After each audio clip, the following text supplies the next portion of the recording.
What is up, everybody? Welcome back to Truth and Transparency. Sorry for the hour delay. It is worth it, though. Guess why? Because we're calling Leslie Lehman today.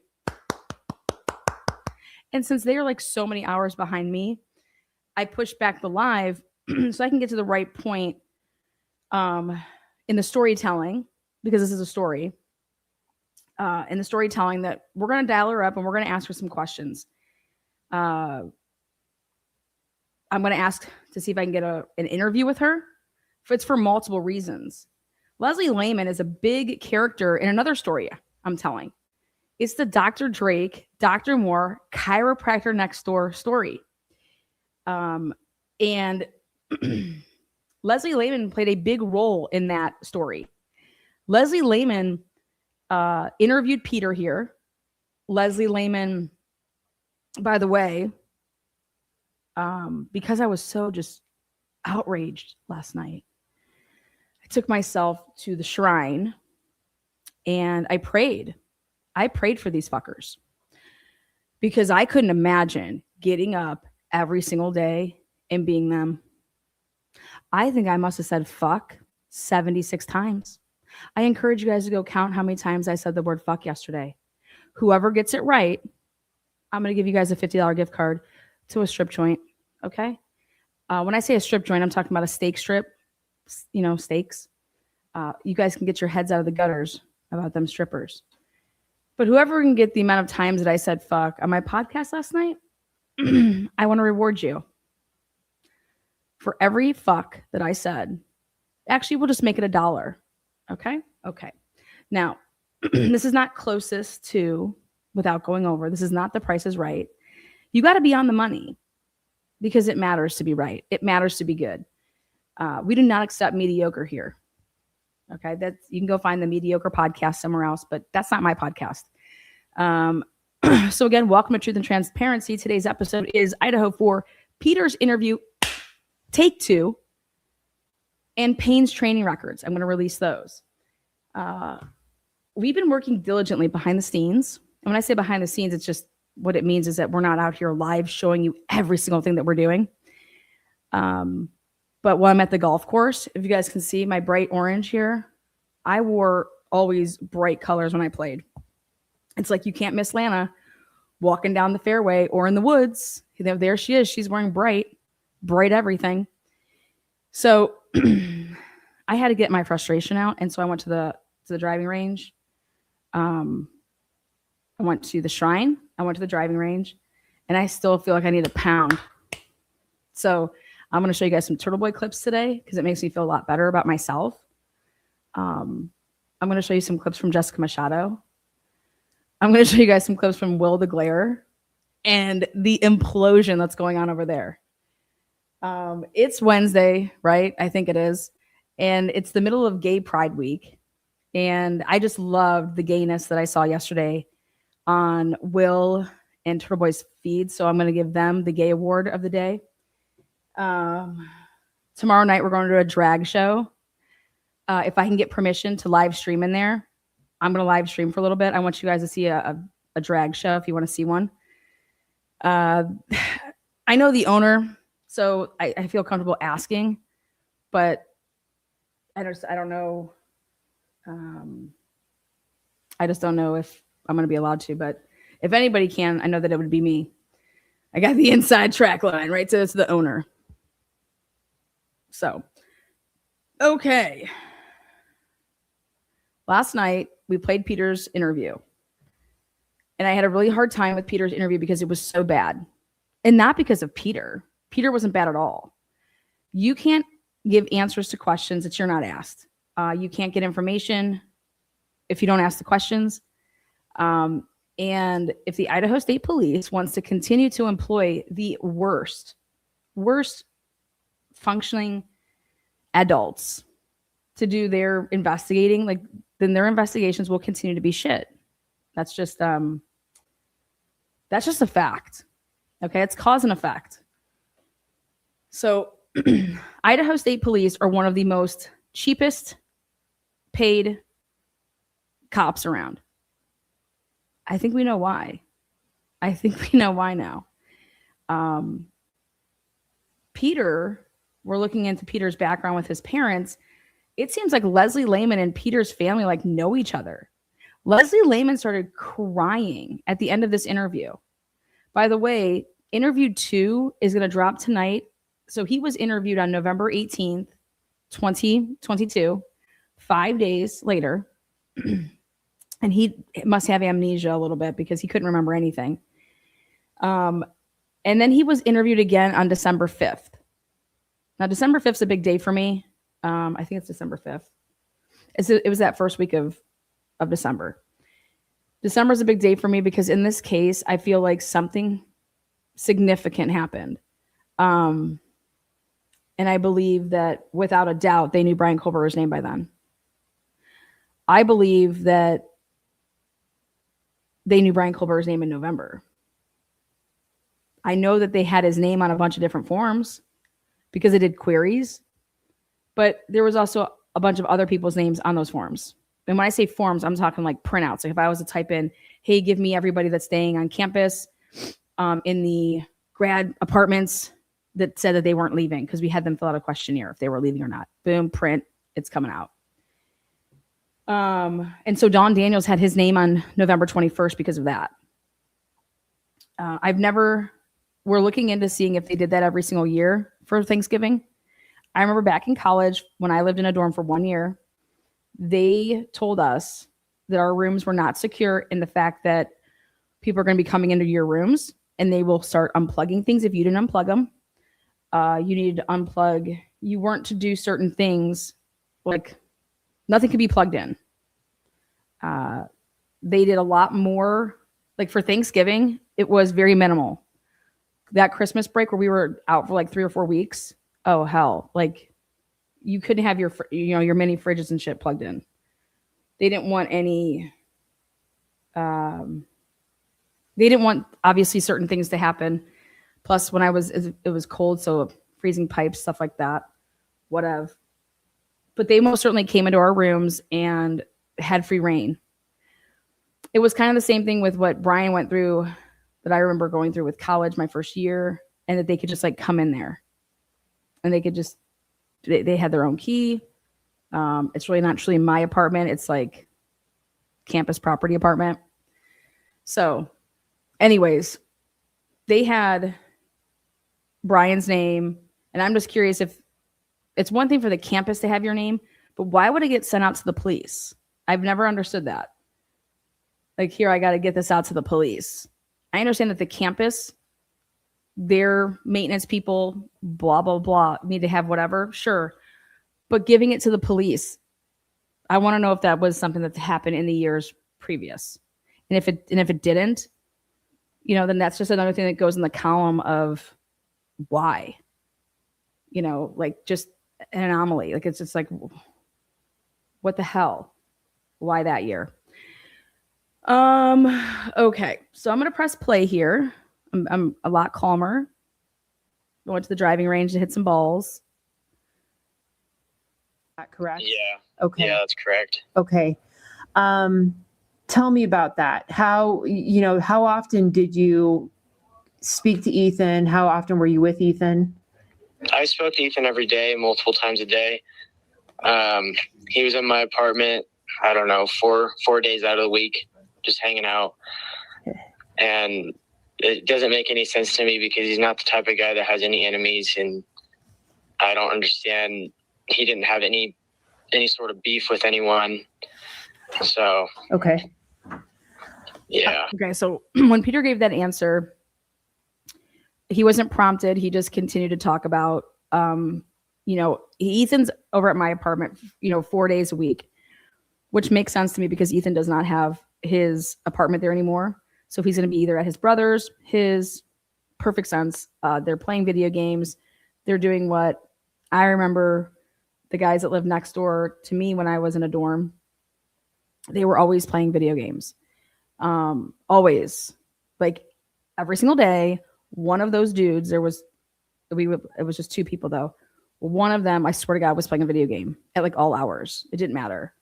And I'm just like, geez, like that's all y'all do. And so totally makes sense to me. And that Ethan would go and play over there.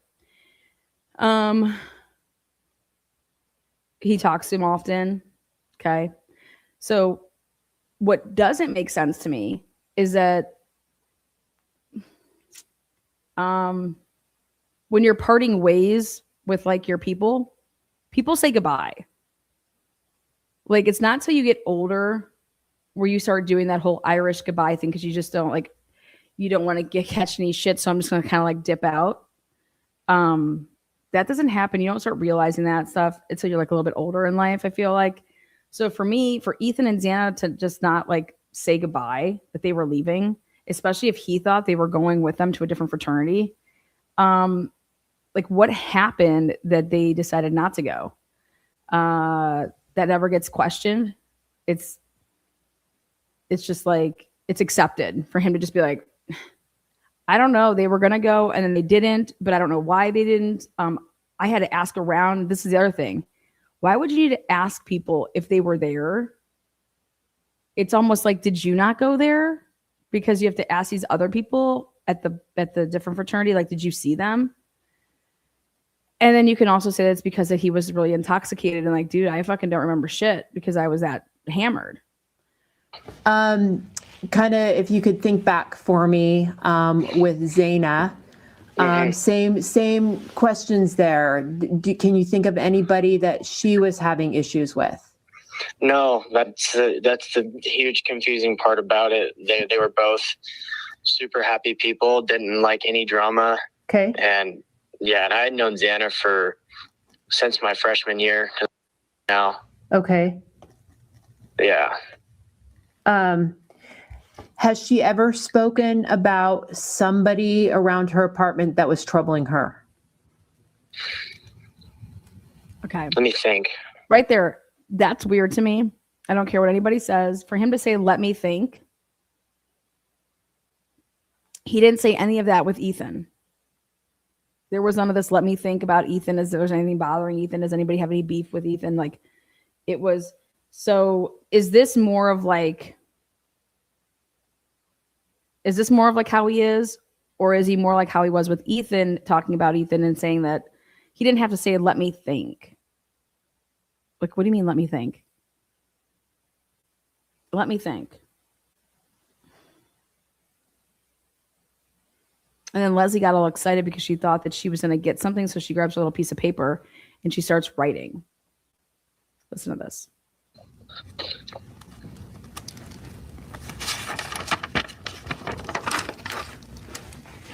No, nothing comes to mind. Let me think. Then Leslie's, we might get something here, Kristen. Come on. Nothing comes to mind. Very strange. It would have just been like, no, because he just said the previous sentence was that they didn't have any beef. Like everybody loved them. They were all always happy. Okay. Let me ask you this. Did Ethan ever say something akin to, I think I'm going to go over and stay with Xana tonight because of more of a security issue? Not necessarily security issue, because he lived over close to this. That was probably the best question that Leslie asked in this whole thing, because it was a way to jog his memory. Have you ever heard Ethan say something to the effect of, I'm going to go stay at Xana's because of security reasons, basically? And I'm not sure if you guys know where that's at. It's probably 2 to 3 miles away from the Sigma-Chi house. Okay. And he lived over there, so he stayed with Xana a lot of nights just because it's kind of a far walk, and he didn't want to walk that far. Sure. Okay, perfect. These kids know absolutely nothing about distance. Okay, the 76 gas station is not 2 to 3 mile walk. Okay, I don't know what they're teaching in Idaho, but anybody that would even think that that was like a 2 to 3 mile walk to even like blurt that out. I mean, for this kid to be an athlete at any point in his life, miles, because guess what?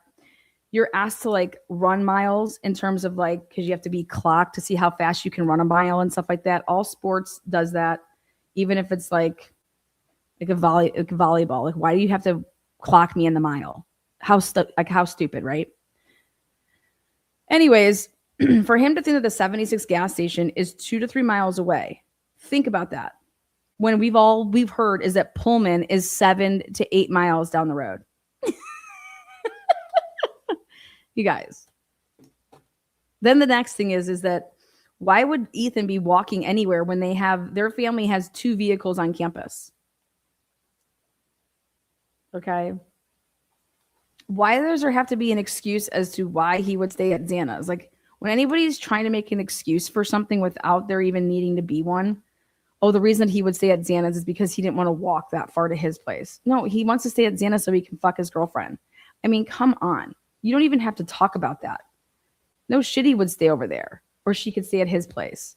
But why would he stay by himself in his apartment?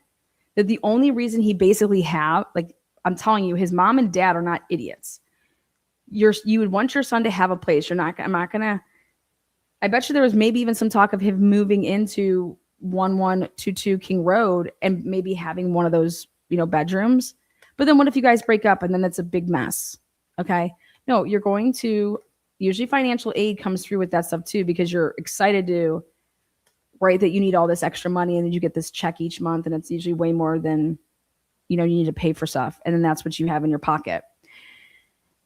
Anyways, I think it's odd. I do. I think it's odd that Peter thinks that this apartment is 2 to 3 miles away, because that should just tell you his perspective on like what time something was, how much time would be passing by in certain things. Like you don't, time and distance just isn't this guy's forte. Okay. The 76 gas station is literally just a couple blocks up the road. Okay. It is. And then people get bikes, but more importantly here, guys, we know that he has a vehicle. And in the apartment complex that we believe that he was in, he would have had a parking spot. He wouldn't have had him been fighting for parking on the side of the road over there by like King. Like if you don't have that lot that they have and the way that they're like shoving cars in driveways, you have to find a spot. And I remember what that was like in college. And that's why we didn't want to move cars ever. Because girl, you move that car at a certain time, you're not going to get that parking spot back until you better come at another peak time when people are leaving. And so I just said, screw it back in college. And back in the time of the early 2000s, if you were paying for a parking spot, like we had a parking lot right across from our house, and it was like $50 a month. That was expensive back then. $50 a month. Like it felt like now that'd be like probably like 200. No joke. I actually should see what it costs right now. We had the best house. We had a balcony, 2 balconies actually. Rooftop one. I mean, our house was sick. We paid for but we paid for it. It was great. It was at the top of the street, and the way that Cincinnati is that if you're at the top of the hill, you can look out and you see all the city. It was a great time. Can't speak enough about my experience with college. Everybody should go to school. Even if you fail out, go experience it, be on your own. Type of deal, but not necessarily a security issue. Okay. Yeah. Do you know Kaylee and Maddie? I didn't know Kaylee. I had met her, but I didn't know her very well. Maddie, kind of the same deal. I was a little bit closer with Maddie, but not near the amount of closeness I was to Ethan and Xana. Okay. That seems normal to me. Like that would make sense. When you're having when people move into a house, if you're all teammates, which everybody that I lived with was, except for me, I was the only person that wasn't on the soccer team. Everybody thought that I was, but no, that wasn't my sport. And so like when I would have girls from the basketball team over or girls from the golf team over, like they would say like, yeah, I know Lana's roommates, but I don't fucking know them at all like that. I didn't hang out with them.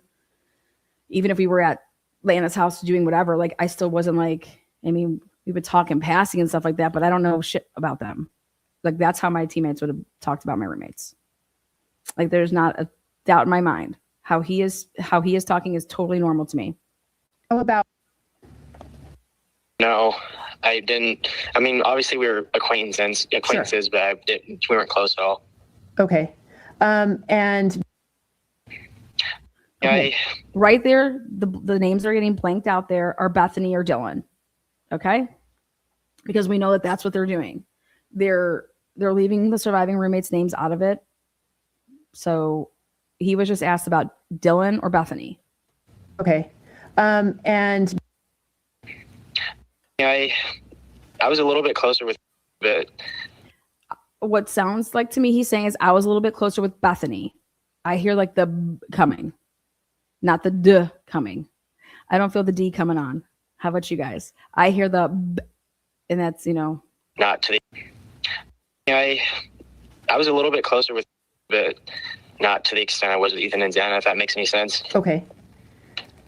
Like I had known her for a little bit longer Okay.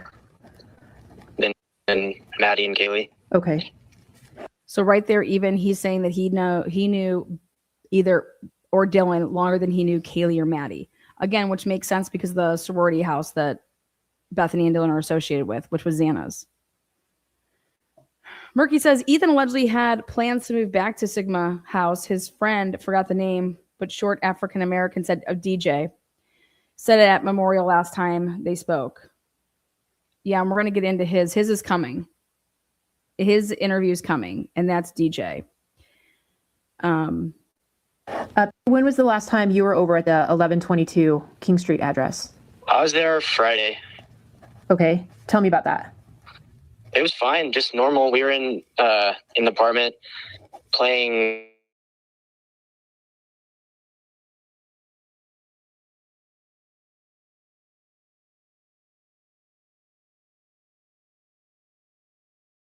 Oh, we have the damn internet people outside doing something. So hopefully this is not going to glitch up. What I just said there is right there, Leslie Lehman needed to ask, oh, your guys were playing Pong. Perfect. Where was the Pong table set up? Because isn't that something that they wanted to know? Where this Pong table was set up? Here's Leslie. Just having a good time with each other, and that's the last. I was there for 15-20 minutes, and then I went over to the White's apartments to hang out with my friends over there. Which friends? The next question. The next question would be who did you go and hang out with at the Whites? Was it just like we know that we have these pictures that were taken there. Can you kind of explain what was the Whites notorious for just saying, hey, all of our doors are kind of open and we're all hanging out kind of together? They do that at Ohio State. It's something that's big at Ohio State. If an apartment complex is having a party, it's more like it's in the middle around this pool at these campus apartments that are like on campus, and people have their doors open. Okay. So I would kind of ask that question, which is, oh, was it just one apartment? Who are the friends that you were hanging out with? Okay. I wasn't there for very long on Friday, but I was there for a number, like some minutes. Okay. I was there for some minutes. That's just really awkward the way to say it. Okay. He could be nervous though too. I'm going to have you circle back real quick to the 13th, early in the morning. When do you think was the last time that you saw Ethan and Xana? Okay. Ethan and Xana, in the lodge, I'm almost positive because they went to my apartment after the lodge party and did to pack up all their things. And okay. So they had to pack up all their things. This is Tina with What the Fuck Translation Services.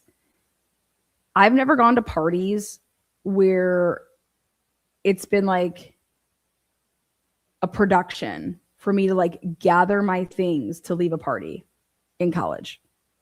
I usually would take myself and we would go with our friends. And we were just lucky enough that wherever we were going, we had already either chipped in that we bought kegs with like the baseball team, or we would go places that it was like they had already purchased it all. But the only time we had to bring our own shit is if we wanted like our own, like if we personally wanted something. There was always shit provided at any athlete party. Like if we had a party, we supplied shit. We were using our per diem money. We were using the university's money. And we would all make sure that we saved when we would travel. Hey, hold back. Each person would hold back like 30 or 50 bucks, throw it in the pot, give it to the old, who's ever of age, go down to Party Source and buy the kegs up, buy the liquor, come back. So this whole like packing up to leave a party, very strange for me, but for them, no, because nowadays everybody's walking around with backpacks. And I think this is why we never got in trouble for like minors in possession. It just wasn't a thing for us, like because we just weren't carrying alcohol around. If we needed to take something, we took something earlier to a house in a vehicle and dropped it off way earlier. I mean, maybe these kids are just dumb, but like I don't know. We just never were in a situation that anybody on campus could stop us and we would have anything on us. So maybe they just didn't know how to party right. I don't know what to say about that, but I've never heard of people having to like gather things to leave a party. And I would be asking questions, I'd be like, what do you mean they were gathering things? Because to me, my experience is that wouldn't make sense to me. But these are my life experiences. And you're supposed to have that common sense life experience mixed with like, you're a detective here. You're trying to figure out something. Leslie Lehman should be asking what he's talking about. What do you mean? What things? How did Ethan even get to the party? You know what I mean? Like all these details that matter because you're trying to figure out, first of all, you're trying to figure out the Explorer. They didn't have no logs back then, right? Why is Ethan's two vehicles at the 11122 King Road house? Don't you think his other brother and sister, don't you think they deserve to have a car? So Ethan just has them both? Is that normal? Would he park both of them there because it was free? You have to ask these questions because it would make sense. Hey, the reason we park both of them there is because it's free. That would make a lot of sense to me. You tell me that as an investigator, I'm going to believe that until I have reason not to, because that to me makes sense, especially if they're always parked behind each other. You're not blocking anybody else in. And then I would start asking questions of, did you guys have any problems with that? Meaning the people that live at the house, because they're paying for it. It's coming out. It's included in their rent. Lodge is the last place I saw them, around 120, 125. Okay. Did they say where they were going to? Okay, right there. She was like already on to the next. I'm sorry, honey. You said 1 or 125? 120 or 125? How do you know that would be the time? What are you gauging as the last time that you saw them? Where are you coming up with the 1 or 125? That's the question, because you have to understand this is a kid that just told you that 76 was 2 to 3 miles down the road. Like, where are you gauging that you saw them at the last time was around 120 or 125? Leslie Lehman, like I said, she's not listening for answers. She's not listening. Listen to what he's saying to you. 1 or 120, what does he say here? Around 120, 125. That's a very specific time. That is like so specific. Something triggered him to say that, right? So, where's this stupid book? Let me show you what I mean. If you go to this fucking book and you look at right here. Okay, we have 2 different times this happens, which is either at 12:15 or 12:16 when Ethan or Xana calls Ethan, it's not answered. But then at 1:15, they put it again, and it's like, okay, or did that happen at 1:15? But right here, he's saying 125. At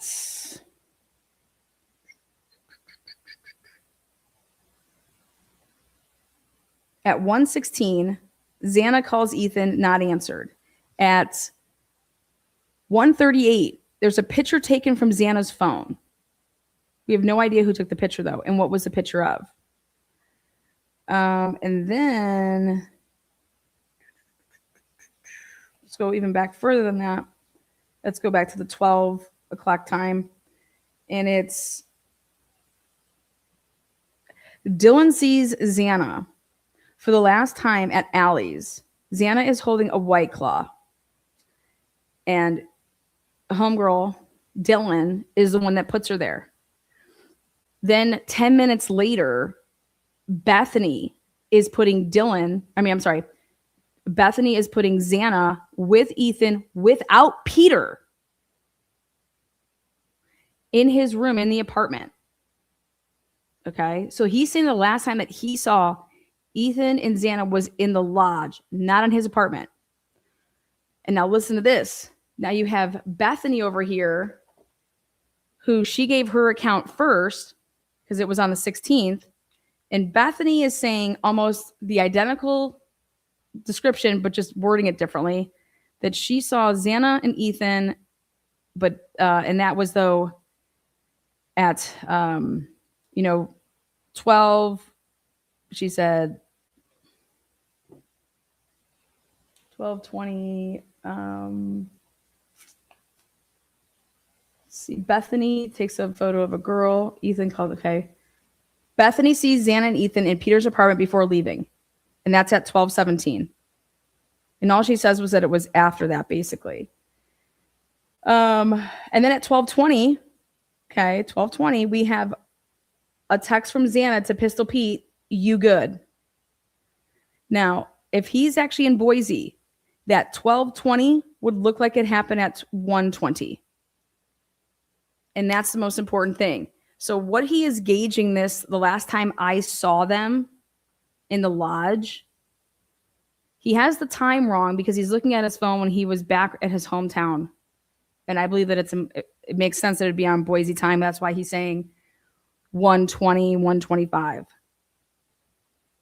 So what he is saying here is that, so now if we actually put the right time in, that he saw Ethan and Xana from what was triggering his memory, in my opinion, because she doesn't ask the question, is that text to him is triggering it. "You good?" And then if he thinks about it, he's like, they must have said, like, to me, "You good?" when they were down in his apartment room, gathering things, getting beer, whatever. "Hey, are you good? You good? Do you need us to get anything for you when we're down here?"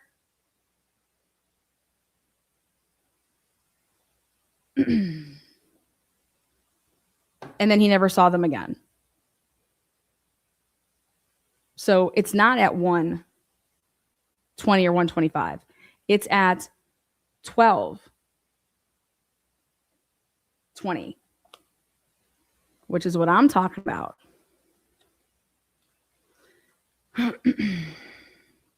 But she needed to ask him where he was coming up with this time, how he was determining this time. Okay. Did they say where they were going to? They didn't. Okay. No. And I was just assuming, sorry to interrupt. I was just assuming that they were going to go back to their place, which I'm guessing that's what they did. Okay. And just to clarify, that would have been walking on foot? Yeah. Okay. Why are you clarifying that? Did you see them leave, Peter? And what he would do is he would qualify and be like, "I'm just assuming," just like he said right there, "I'm assuming all of this because I didn't see them after that. I'm assuming that they went home. I have no idea where they went." And that's exactly what he says. And then so to ask on foot, he doesn't know that. He never fucking saw them. That's why Leslie sucks. You wouldn't write that down. Like, did you see them leave? No. Okay, so you don't know if they left on foot or if they left in a car or if they left with someone else, right? Yeah, I don't. Okay. Those are okay answers, Leslie. You know that? Did anybody teach you that? I'm coming for your training records, girl. Because it's pretty close right there. It's, I don't know, a 3-minute walk. Okay. Do you recall the things that they were packing up? Oh, yeah. Second best question. Ready? Now, the reason this is the second best question is because I'm going to add this part to it. Do you know what they were packing up? Were you with them when they were packing it up, though? I thought he wasn't. Because according to Bethany goes back to Sigma Chi, and when she sees Ethan and Xana are by themselves. Right? Yeah. So how the fuck would Peter know what they were packing up? I didn't watch. So did you see them packing it up? Were you with them? Like, Leslie, what are you doing? They had a couple of beers, and Ethan may have grabbed his formal coat. And why do you think he may have grabbed it? Like, did you see him grab it? Why does he think that? It's really important to understand. Why do you think he grabbed? Well, it wasn't in my room, and I saw him take it off there. Oh, so you do remember what he was wearing? So he did get changed at your apartment. Remember, this is an ESPN party. He shouldn't know. He shouldn't have an opinion about any of this because he didn't see it, supposedly. And I'm sorry, they had a couple of what? beers. Beers. Okay. Yeah. I thought you said ears, like you'd put. And then what an idiot. Ears. She thought he said ears. I mean, Leslie, I don't know how nervous you are to do this interview over the phone. Okay, ears, really? That you need to like break the ice with him? Like, oh, I thought you said ears. Like, what? No. Okay, formal gear, a couple of beers. Okay. Yeah. Leslie, it would have been better if you said, I thought you said a couple of queers. Okay. That would have been probably, better. Ears. What the fuck, Leslie? And I think that's it. I'm pretty sure that's it. Okay. If there was anything else I didn't see.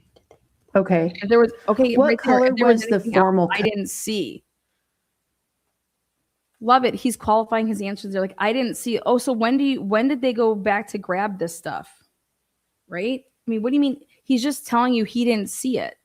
So you would say, oh, so you saw them packing up their stuff? Where were they? Was this in your apartment? Was this in the lodge? Because then this is blowing up Bethany's shit, you guys. Bethany said that Peter wasn't in that room.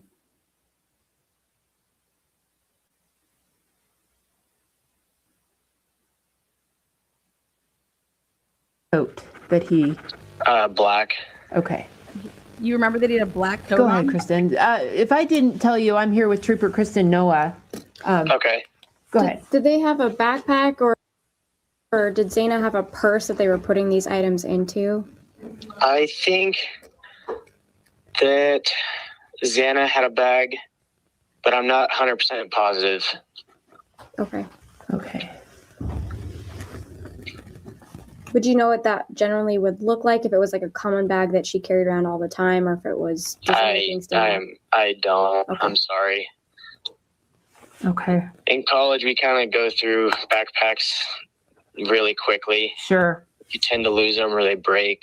I don't know what type of bag or anything about what it looked like. Okay. Okay. So, you have my phone number. I'll be pushing out my email address as well. Okay. We are asking for any photos or videos, especially of that evening, even prior to the Sigma Chi party, would be helpful. I can look again and send you what I have from that night. Okay. That'd be great. Just on this phone number? Yeah. It's fine? Yep. Okay. This is my work phone. And you're more than welcome to give it to people if, in your circles, you're hearing information that you think they need to pass on to me. Please give them this number. Okay. Is there anything that you can think of that I forgot to ask you? No, I'm assuming you guys have talked to the brother and sister. Okay, so I thought that was interesting. He's like, I'm assuming that you guys talked to the brother and sister. He wants them to talk to the brother and sister. Um,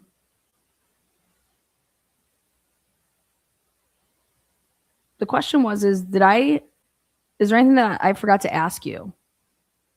Well, you forgot to ask me about his brother and his sister. That's how I look at that. You didn't ask me anything about his brother and his sister. So I think that there's like something there. You forgot to ask me about Ethan's brother and sister. Because remember what the question was. The question was, is there anything that I'm forgetting to ask you?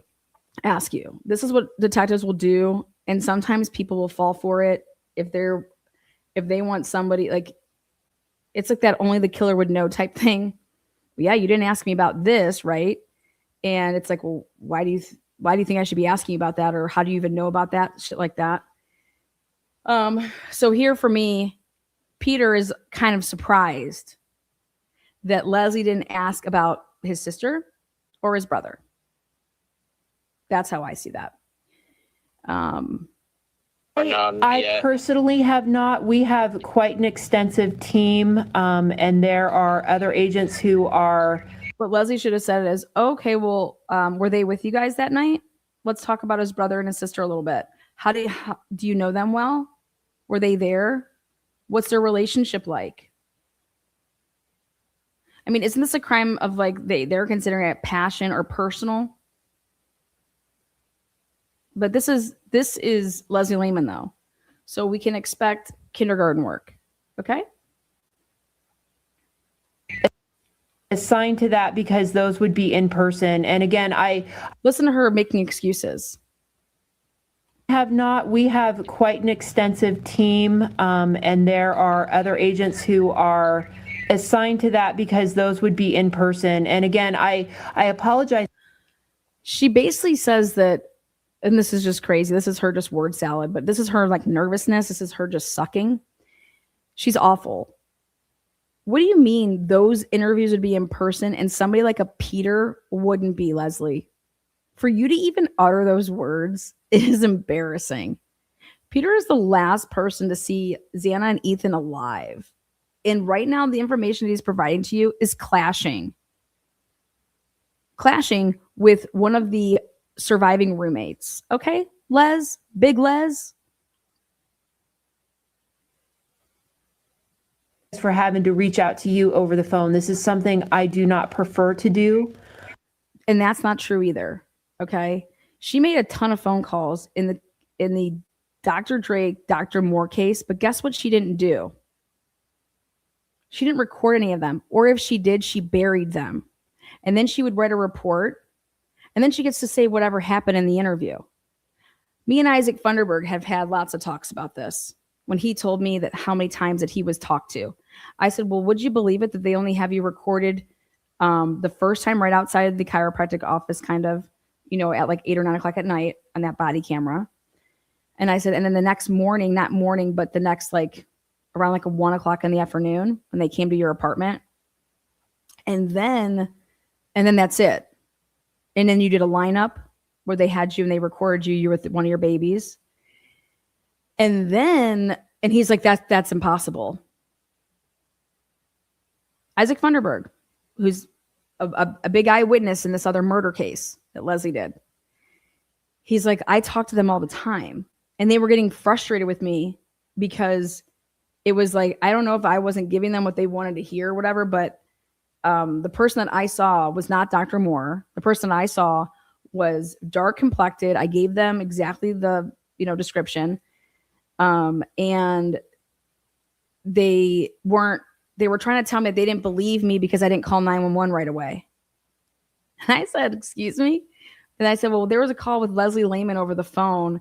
And it's really important because she calls you to ask you, oh, hey, by the way, what time did you see that one guy that walked, by you after you had got the groceries or whatever? And that was a really important phone call because it went to time of the crime, basically. Because she asks him, how long after you heard the shots did you see that dude?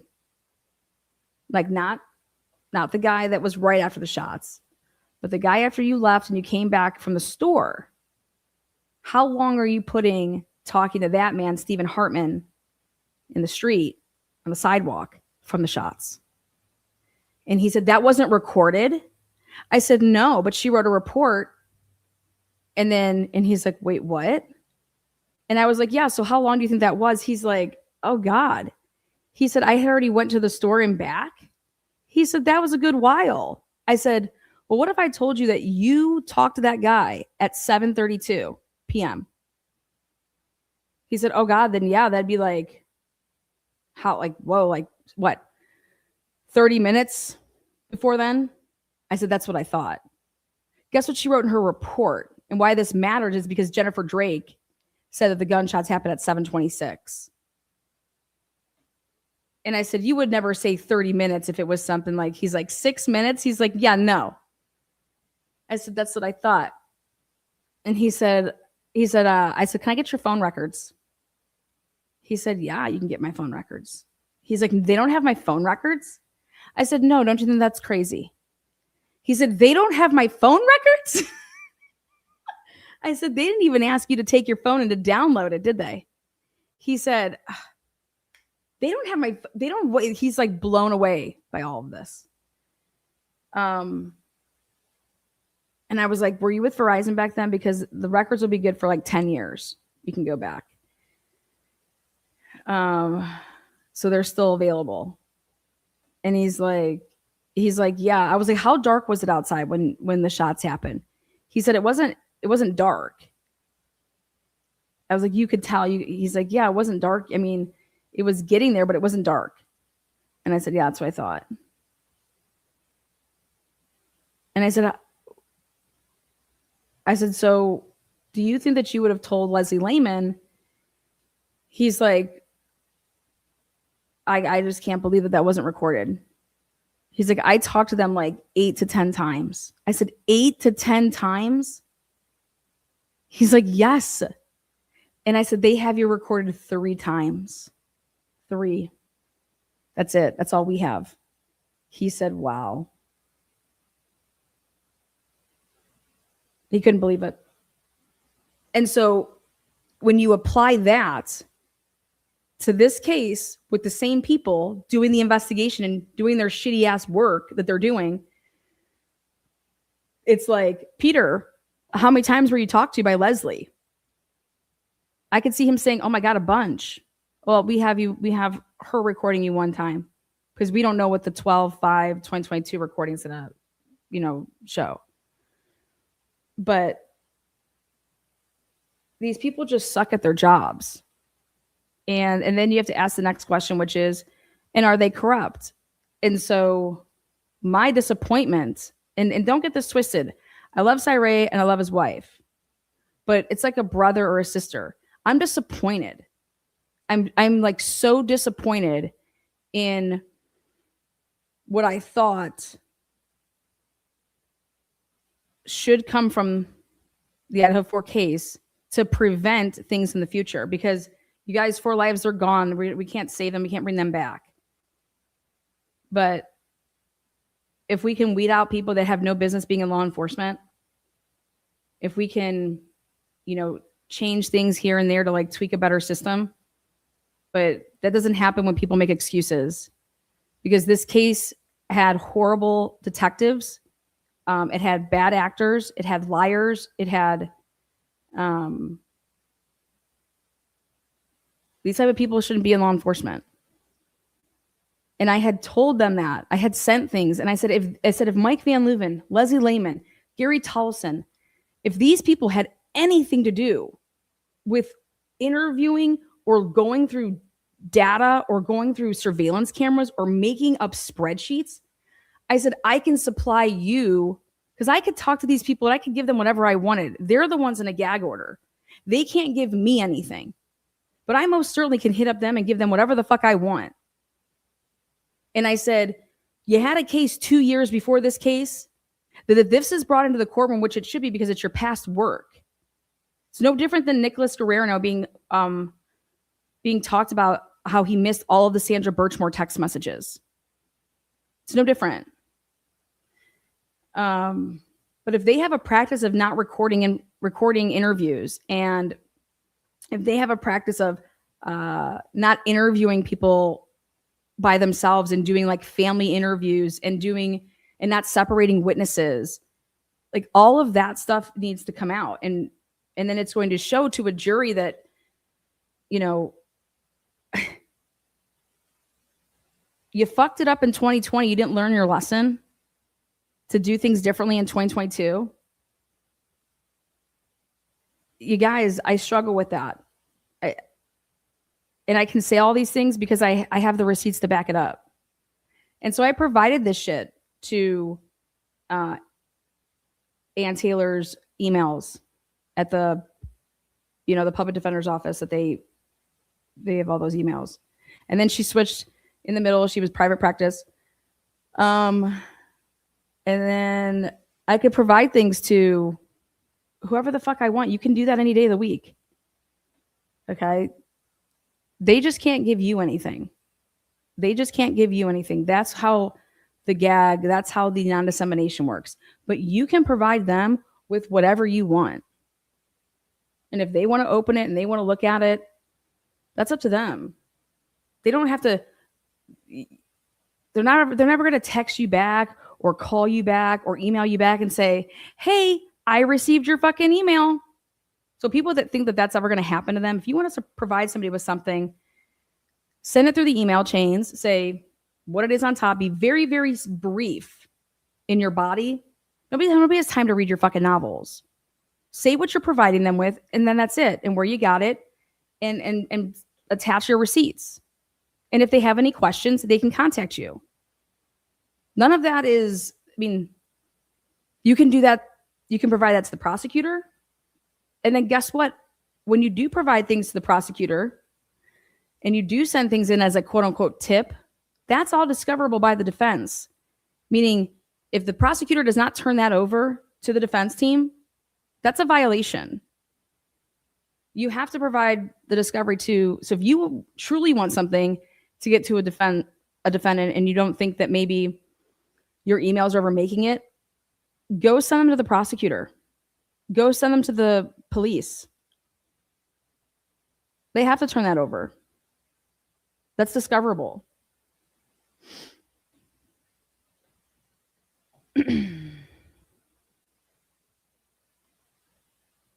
Right. And to be honest with you, as soon as, are you going to be coming back after Thanksgiving? After Thanksgiving break, yeah. Okay. Mom, what day are we coming back? We'll probably will be there Sunday. The Sunday after Thanksgiving break, Super. We'll be back. So my goal is, and my sergeant is. When she's saying my sergeant, just so we know who that is Sergeant Detective Michael Van Leuven. That's who that is. So Leslie Lehman works under Michael Van Leuven. Okay. And Leslie Lehman and Michael Van Leuven worked together on a spreadsheet back in 2020. And Dr. Drake was murdered in March of 2020. They wait until June of 2020 to ask Eldora Gatchel to go outside and take photographs of her pilot vehicle and to send them to Leslie Lehman's email address. No different than what she's doing to this young man right here. Okay. Hey, send me the pictures that you have. Okay. The only difference is that Leslie Lehman wants this woman, Eldora Gatchel, the last patient to see Brian Drake alive. So Eldora Gatchel is the same type of person that Peter is. The last person to see Ethan and Xana alive is this boy right here. Now, do I believe that? No. But that's what the world is being told in this official narrative, that Peter was the last person to see them alive, meaning Xana and Ethan. Peter, you're going to go get Peter's phone and you're going to ask him if you can have his cell phone. And then if he says no, you're going to try to go get a warrant for it. You're going to do the same thing with Eldora Gatchel, wouldn't you? Leslie Lehman didn't do anything like that. Leslie Lehman took surveillance cameras, and so did Mike Van Leuven. And Leslie Lehman sat and watched a bunch of surveillance cameras on March 12th of 2020. Created a spreadsheet okay, and followed a white truck all over town, marking every single second and minute it did whatever it did, okay? And then she turns that into Mike Van Leuven, who is the guy that graduated from University of Idaho, who, by the way, tried to get into law school. He did get in, but then he failed out. He couldn't cut it. He wanted to be a lawyer, Mike Van Leuven. Okay, he couldn't cut it. He sucks. So he goes and enters into, I'm going to go be a cop. Awesome. He's a vandal. That's who she's talking about.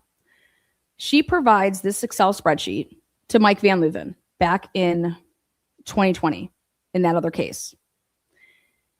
And she takes out every single vehicle other than the white truck, just like they did with the Elantra when they did the timeline. They took out every single other vehicle and only focused on the Elantra.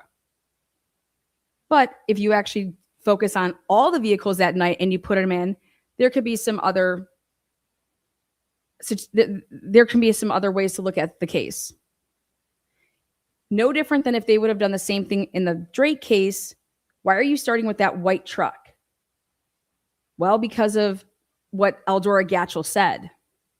Well, but Eldora Gatchel lied because the pilot leaves the office before any white truck comes and parks where Eldora Gatchel says there's a white truck parked. And it doesn't take a scientist to say to yourself, well, how did Eldora Gatchel know about this white truck if she'd already left in the pilot, right? You would ask somebody that. You would ask that person that. Eldora Gatchel was never questioned again. Not that the defense was ever given. She had an interview that was with 4 people, her brother, her niece, and her husband. And Eldora Gatchel had a written out timeline sitting in front of her when she sat down with these detectives.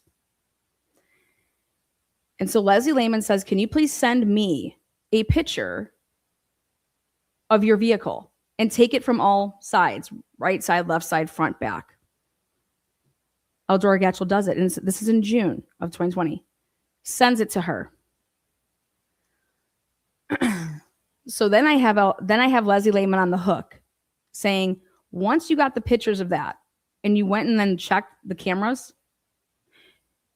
you would have to be either blind, deaf, dumb, and or corrupt to not see that the witness had said that they saw a white truck at Dr. Moore's office that night, or Dr. Drake's office that night.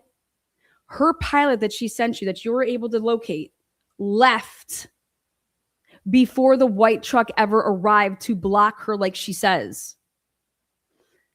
Leslie Lehman would have to pick up the phone and say, hey, Eldora, I was wondering if you can come in for an interview. We want to show you some surveillance cameras. You can kind of help us out with this timeline. That never happens. Instead, they just simply remove from the timeline Eldora's vehicle ever leaving and to show the courts what time that was actually at. Well, Lana, why would they do that? Because if they would have left it in chronological order, then it would just be sitting right in front of everybody to see that, wait a second, the pilot leaves before there's a white truck blocking it. Like she claims. She claims that she can't leave the normal way to leave out of his office because there was a white truck running, and so she had to go the back way. Well, anybody that watches and looks at the surveillance cameras sees that that never happened. So that would mean Eldora Gatchel is lying. But more importantly, we see that the pilot, though, that she did come in, it has left. So how does Eldora Gatchel even know that there is a white truck that comes there? How would she know that? How would she know that after she leaves in her pilot, that a white truck would come and do exactly what she just told off, like them in an interview, just only a couple days after the murders, before even these surveillance cameras were ever even pulled to get them to, like, how would she know about? How would Eldora Gatchel know about a white truck? Oh my God. She's still there. She's still at the office. She didn't leave in the pilot, but the pilot left. Well, she was there with her brother, though. oh my God, she's still there. Because in order for her to know about the white truck, she either has talked to the person in the white truck, stuck around and saw what the white truck did because she was still at the office, right? And then this is the most important part. In the probable cause affidavit that they wrote up, Detective Sergeant Van Leuven, Leslie Lehman, they claimed that Brian Drake's cell phone, right after Eldora left at 7:16, guess what happens at 7:17? Brian Drake's cell phone dials his wife's cell phone. And they went ahead and said that the only person that could have done that was Brian Drake calling his wife. And that's the 9-minute and 15-second phone call that happens. And his wife then says from 7:17 to 7:20, 5, everything was fine. Then all of a sudden, Brian screams out, ouch, ow, oh my God. I think something just hit me. Oh my God, I think I was just shot through the window. Now that's hearsay, right? But that's an excited utterance, right? But hold up. The reason that this narrative was able to be pushed is because one thing got taken out. Leslie Lehman removed from the timeline proof that the pilot left before the white truck got there. If you don't remove that and you leave that there, then Eldora Gatchel has to be asked the question of, Eldora, your car leaves before a white truck ever gets there. So nothing was ever blocking you from leaving. So how did you know that a white truck, after you left, 1 minute and 30 seconds would go by, and then a white truck would come and do exactly the motion that you told officers, Leslie Lehman? How the fuck would you know that? You left in this pilot. Did your brother not leave? Which means that Brian Drake isn't the only person that could have picked up his phone and hit send to call his wife's line, is it? One of them was still there. Fuck, maybe both of them were still there and somebody else drove the pilot.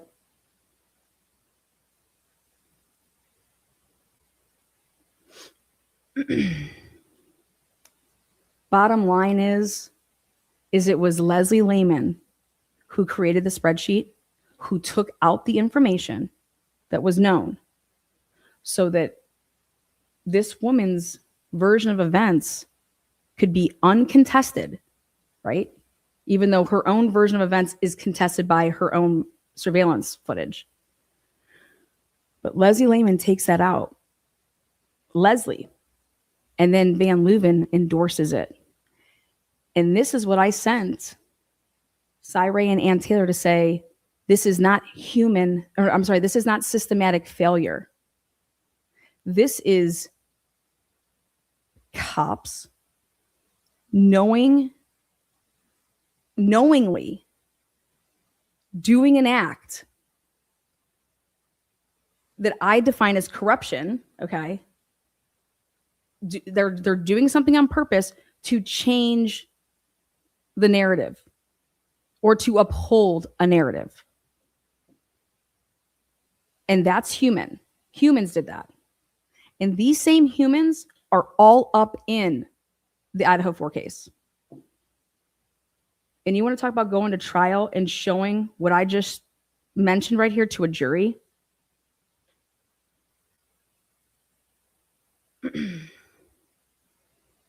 This isn't systematic failure.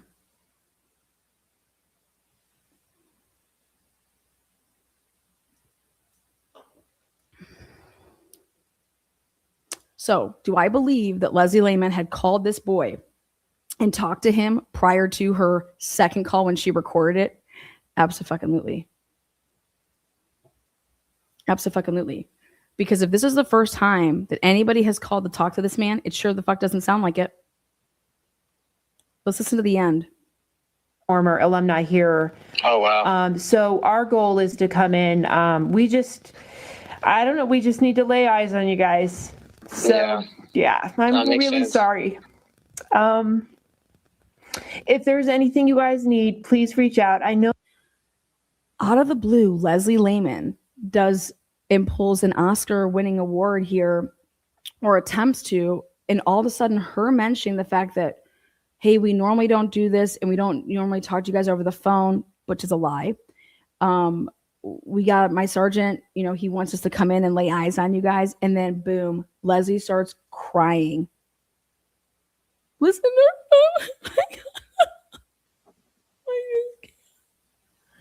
Peter isn't crying. Peter isn't saying, this is really hard for us to talk about. Oh, this is hard on you guys. Our goal is to come in. We just need to lay eyes on you guys. So yeah, I'm really sorry. If there's anything you guys need, please reach out. I know this is hard. Yeah. So yeah, give your mom my best. Yeah. So yep, let me know if you need anything, okay? Okay. Thank you. Right. Thank you. Take care, all right? All right, you too. Bye-bye. Bye.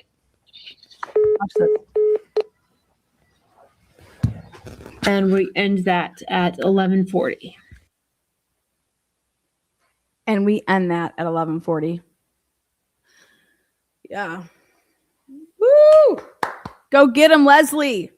Fucking amazing. Oh, yes.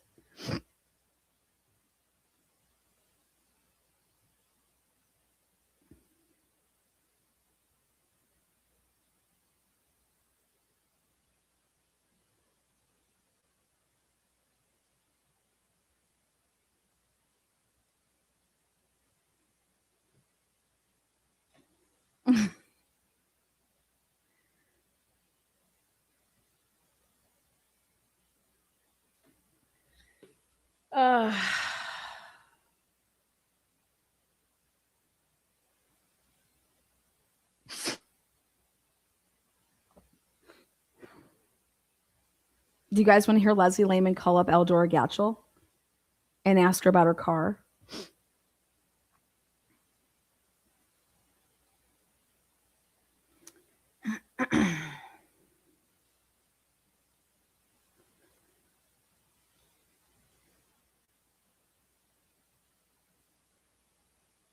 You guys want to see how Eldora talks? I mean, Eldora. You guys want to see how Leslie Lehman talks?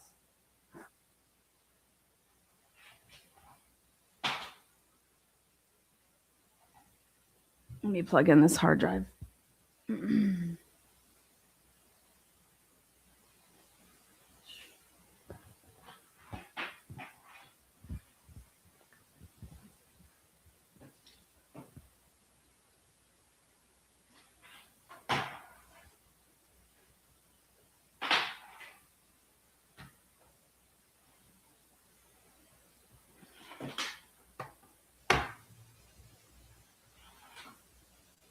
You got so many damn hard drives. Let's see. Okay.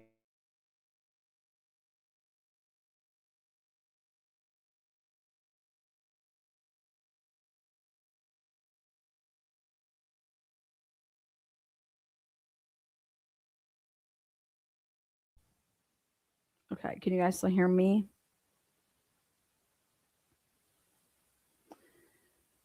All right. Say hi to your mom for me. What the hell was that? Give your mom my best for me. What the hell is that? I've never seen such fuckerage in my life. Like, what? This is Tina. Okay. It's pulling up right now.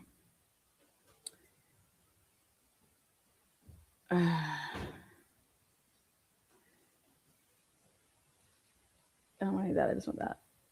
Yeah. Thank you.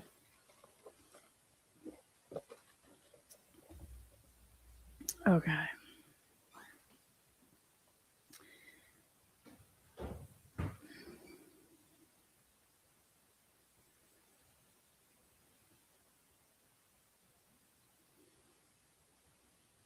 Okay, let's see.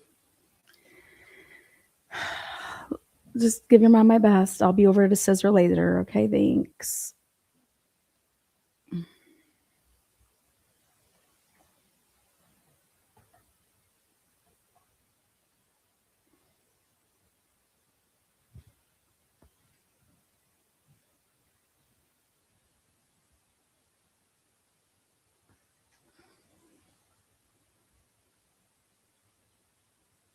Come on. Here we go.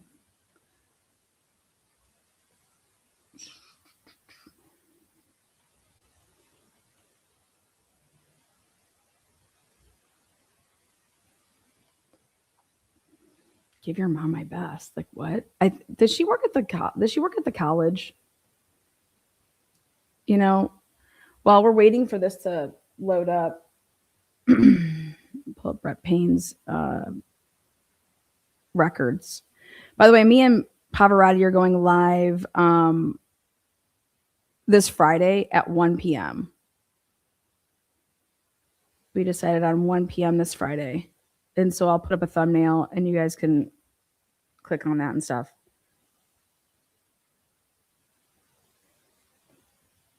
So let's get to, let's see.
All right. Here we go. Let's take a look at Payne's. We're gonna go back to front, so we'll start with his. All right.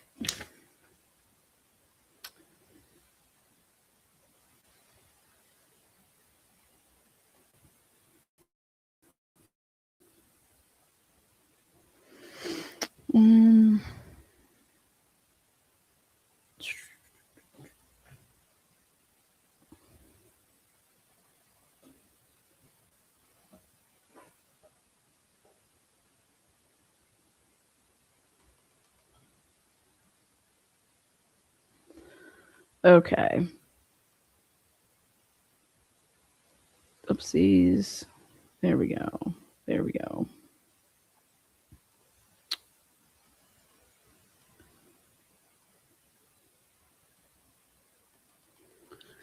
Okay. Brett Payne, 2018. Basic Police Academy, 11/2/2018. So basically, look at that. 2019, pretty much. Okay. Your basic police academy. Patrol officer field training manual. So pass. So that all happens at the end of, he does a basic online training course. Then he goes to his police academy and he gets 514 credits. And so in 2018, right there at the end, beginning in the summertime to close out the year, he completed 566 credits.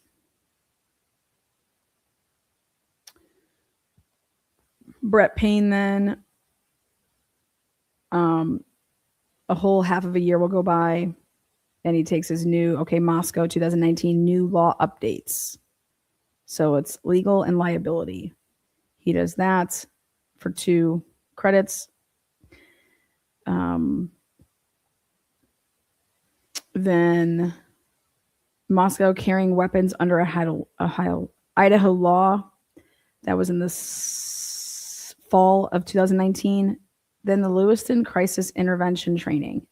This is mental health wellness. Then, so that's everything that he completed in 2019. In 2020, again, he does a legal and liability. This is Moscow new law updates. And then a BTO online training course for breath testing operator to do breathalyzers. Then the Moscow pistol combat shooting was in October of 2020. Then Moscow ILETS restricted inquiry. In 2021, field training officer PTO. He goes probably like for a week, and this is down in Boise area. And it's field training officer training, taser recertification and X26 user course, conducted energy device. Again, the whole legal and liability, State versus Clark, firearms, new law updates, firearms red dot sight weapon mounted light, firearms training basic, instructor development. Again, that's going to be right as it closes out the 2021 year. So then we're getting into 2022, and we have incident command management. Command. March of 2022. Then he goes for out-of-state training in May of 2022. Executive development, planning, and leadership. He's just getting geared up and ready to take on a huge task. And that out-of-state training leadership, it doesn't tell us where it's at, but it was in May. Then he does firearms, basic, law updates, low light qualifications. Again, that's going to be October, a month before the murders. And then does nothing from this point to close out 2022. Obviously, in a month, the murders will happen. And then firearms training, basic, and defensive tactics. And this is 2023, March, June.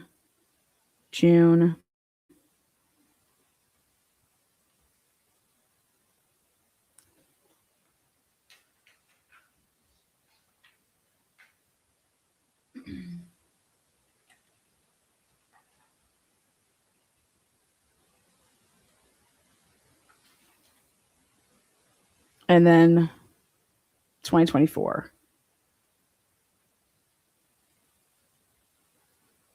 Zoom in. And so in January, an ISP Forensic Services Director Series DNA database, crime analysis.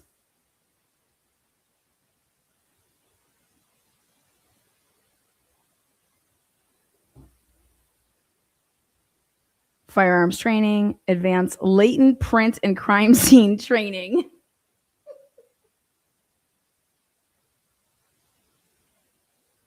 $100 level.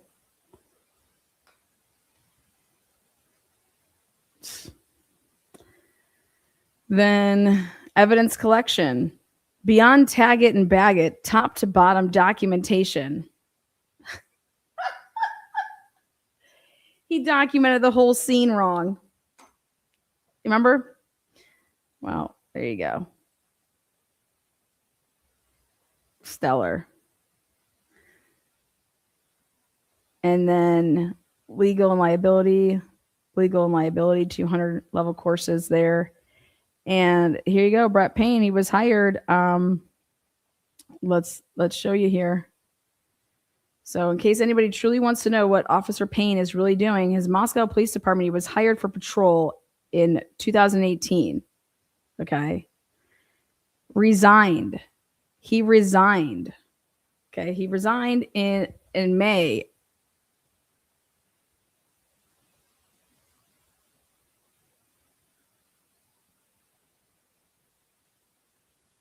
And then he was rehired by the Latah County Prosecutor's Office 3 days later and came back part-time and temporary. Okay. As a Latah County Prosecutor's Office, he was an classification investigation. He was hired May 5th, 2025. Part-time, temporary. And his status now.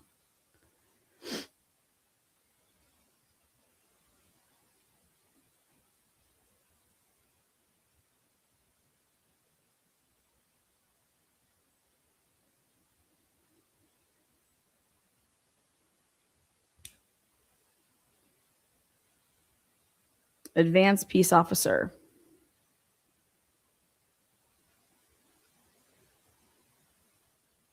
Look at this.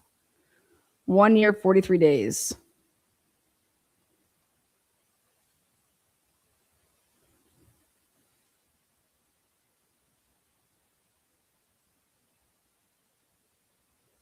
So I did this because Jesse came on the show. Okay. And he was talking about Payne. And I'm like, you're wrong about Payne not being and doing whatever. Here you go. Payne.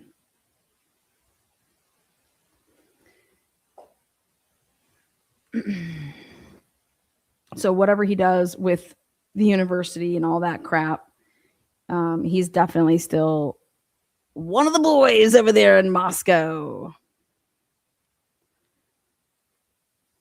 Okay. He's not some like security guard or something like that. It's not what he does at all.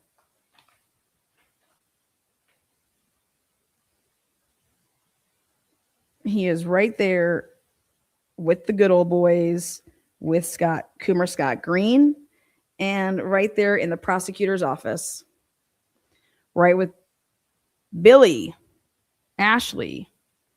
Okay. So, Brett Payne.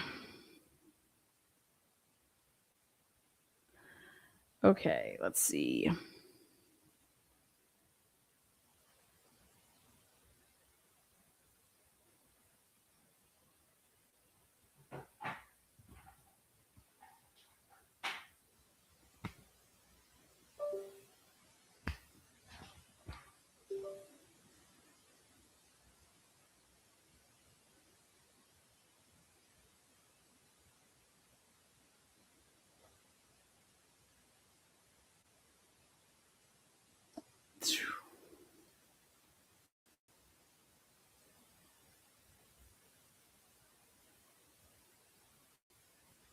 Okay, here we go. Now we're listening to Eldora Gatchel.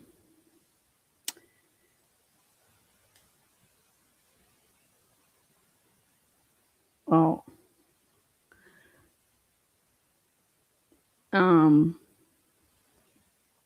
First, you guys all hear me talk about Ed Jacobson, right?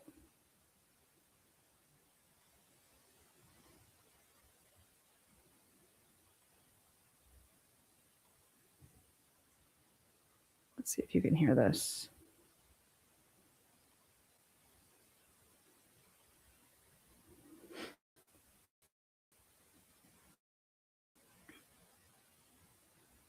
Leslie Lehman and Ed Jacobson are like peanut butter and jelly. Ed Jacobson. It's not that. Let me share this screen. All right, it's April 6, 2020. Okay, let me know if you can hear this. All right, it's April 6, 2020 at approximately 11:50 in the morning. I will be reaching out to Eldora Gatchel via cell phone. She's called in a message via email messaging, a voicemail, asking that one of us reach out to her.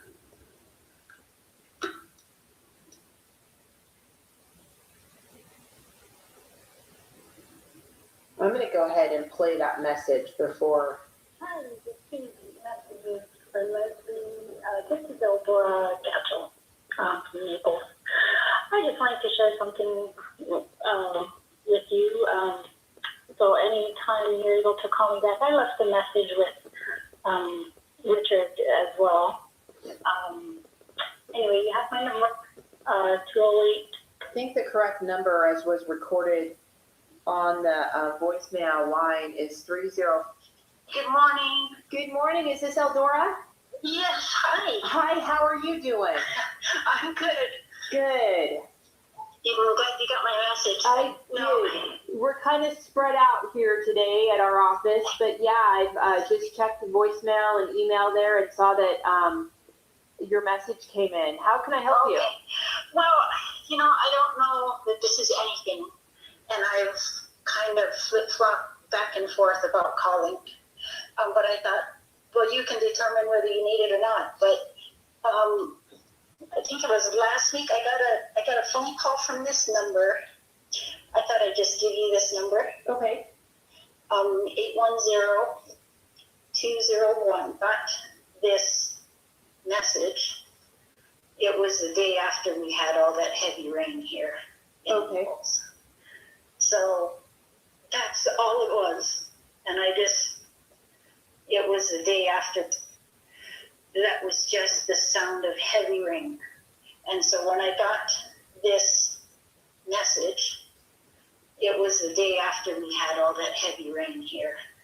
Somebody called her and left her a voicemail, and they didn't say anything, and they just played heavy rain. Okay? Okay. Okay. So that's all it was. And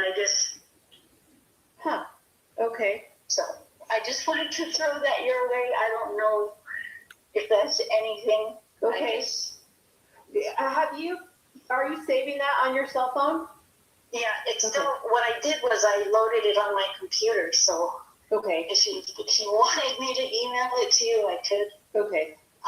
But it would have to be probably a Google Drive thing because it's, 24 seconds. Okay. Gotcha. That's just the sound of heavy rain. And to me, if I was standing out in the woods, it would have a certain sound, the heavy rain. Uh-huh. And to me, it doesn't sound like I'm standing out in the middle of the woods. It sounds like water is falling on something. You know how you'd hear it from your house. Okay. But that's all it was. But for 24 seconds, and then just hung up. Okay. So I just wanted to pass that on to you. Well, and actually, I'll keep that in mind. In fact, I'll run that telephone number, have my analysts see if they can run it and figure out who it belongs to. But we were going to reach out to you anyway. Are you by chance out and about doing shopping down in Coeur d'Alene right now, or are you completely locked down? I'm actually planning to go to Bonners Ferry. I have some groceries to pick up, but I'm open. Okay, we were going through things. We interviewed you all kind of in haste because we were trying to get information from you kind of quickly. Yeah. And as we're going through things, our case agent is asking that we sit down and those folks that we interviewed quickly, we do a more in-depth interview with, and we have it recorded. So that we can go back if we need to 2 or 3 years from now and relook at that interview and see if we've missed anything. Oh, okay. Yeah, so I hate to trouble you about this. Actually, our case agent is down in Coeur d'Alene. I asked about Coeur d'Alene because he'd actually like to, because you're such an integral part of the case, being the last 2 people to see Dr. Drake alive, he would like to be the one to conduct the interview. He'd be willing to come up to, someplace. We could even rent a conference room at a hotel or something like that. Okay. I don't know. What do you want me to do? Well, do you have a trip to Coeur d'Alene planned in the next week? Probably No. not. Okay. My plan is just to stay home, but I can do that if that's what you need. Well, I tell you what. Let me reach out to him. His name is Mike. And see if you're open to meeting him. I will let him know that he needs to set up a conference room or office or someplace. We're really. So he's not okay with just coming to see me at my house? No, and it's no offense to you. In fact, we're not interviewing anybody in their houses right now. We're out in the public enough. I get you. Yeah, I'm actually like in my own house right now, and we're really cognizant of coming home and going into other people's houses. So what we're doing is trying to meet with people where we know it's been sanitized really well when they come in, and then we sanitize it when they leave. Yes. I gotcha. So if it's okay with you, I will pass your telephone number on to Mike. Okay. You know what? Can I give you my house number? Yeah, you bet. The house number is 208. Okay. You know, he had to go home that Sounds good. by that phone call. Okay. So I only check it every now and then, so the other two numbers you can call. Okay, sounds good. And just so is Kakoi, is he still in Bonners Ferry there with you? No, you know, he had to go home that the weekend. Let's see, I guess he left on the 20th, the Saturday anyway. Okay. He had a flight to go home on Sunday, but they were canceling all the flights, so it forced him to leave a day early. So he's already back home, but okay. I mean, you can always reach him by phone. For sure. And he's healthy and doing okay? Yeah, he's doing fine. Okay. He's doing really good. Okay. So went through his quarantine there. Okay. Good. Sounds good. Anytime. Just, what's his name again? Mike Van Leuven. Van Leuven. Yep. Okay. I'll have to make a note. Okay. Yeah, that'd be fine. Okay. I have no plans, and if I have to go down there, however he arranges it, that would be fine. Okay, sounds good. Thank you so much, Eldora. Yeah. Stay safe and healthy. Okay, thanks for calling back. Bye-bye. Now, there's another call. Let me just first preface a couple things. I said, you need to find out who Eldora Gatchel called immediately after this conversation. And when it's like, you need to find out, because Eldora made some phone calls, because guess what never took place? Or if it did take place, it was never turned over to the defense. There is never this sit down at a hotel in a conference room recorded and talking about anything. None of that takes place. And if it did, it was never turned over to the defense. There's not a report of it. There is nothing. Okay? Now, could it exist? Yes, because Jill Bolton didn't get that far along because she already got the case dismissed. But this would be really important to have in a civil proceeding. Okay? When, a $15 million judgment on the line. And where Jennifer Drake was provided the entire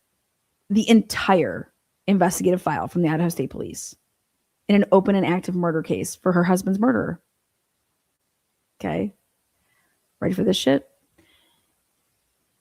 After this phone call, something happens because somebody told somebody, in my opinion, you're not talking to Eldora Gatchel.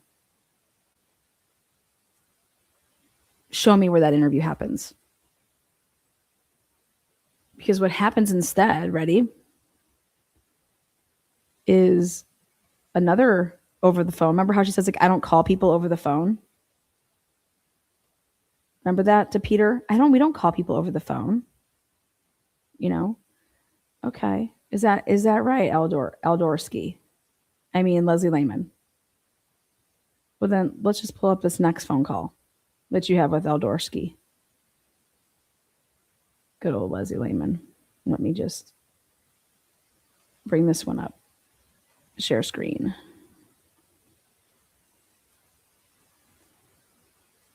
What do we got?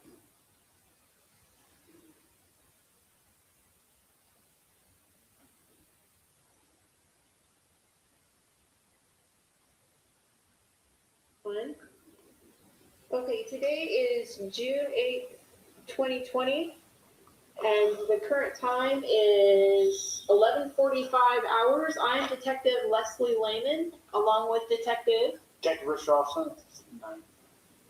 Oh, I'm sorry. It's June 9th, 2020 at 11:45 hours. And we are interviewing Eldora. Can you say your name for me? Eldora Gatchel.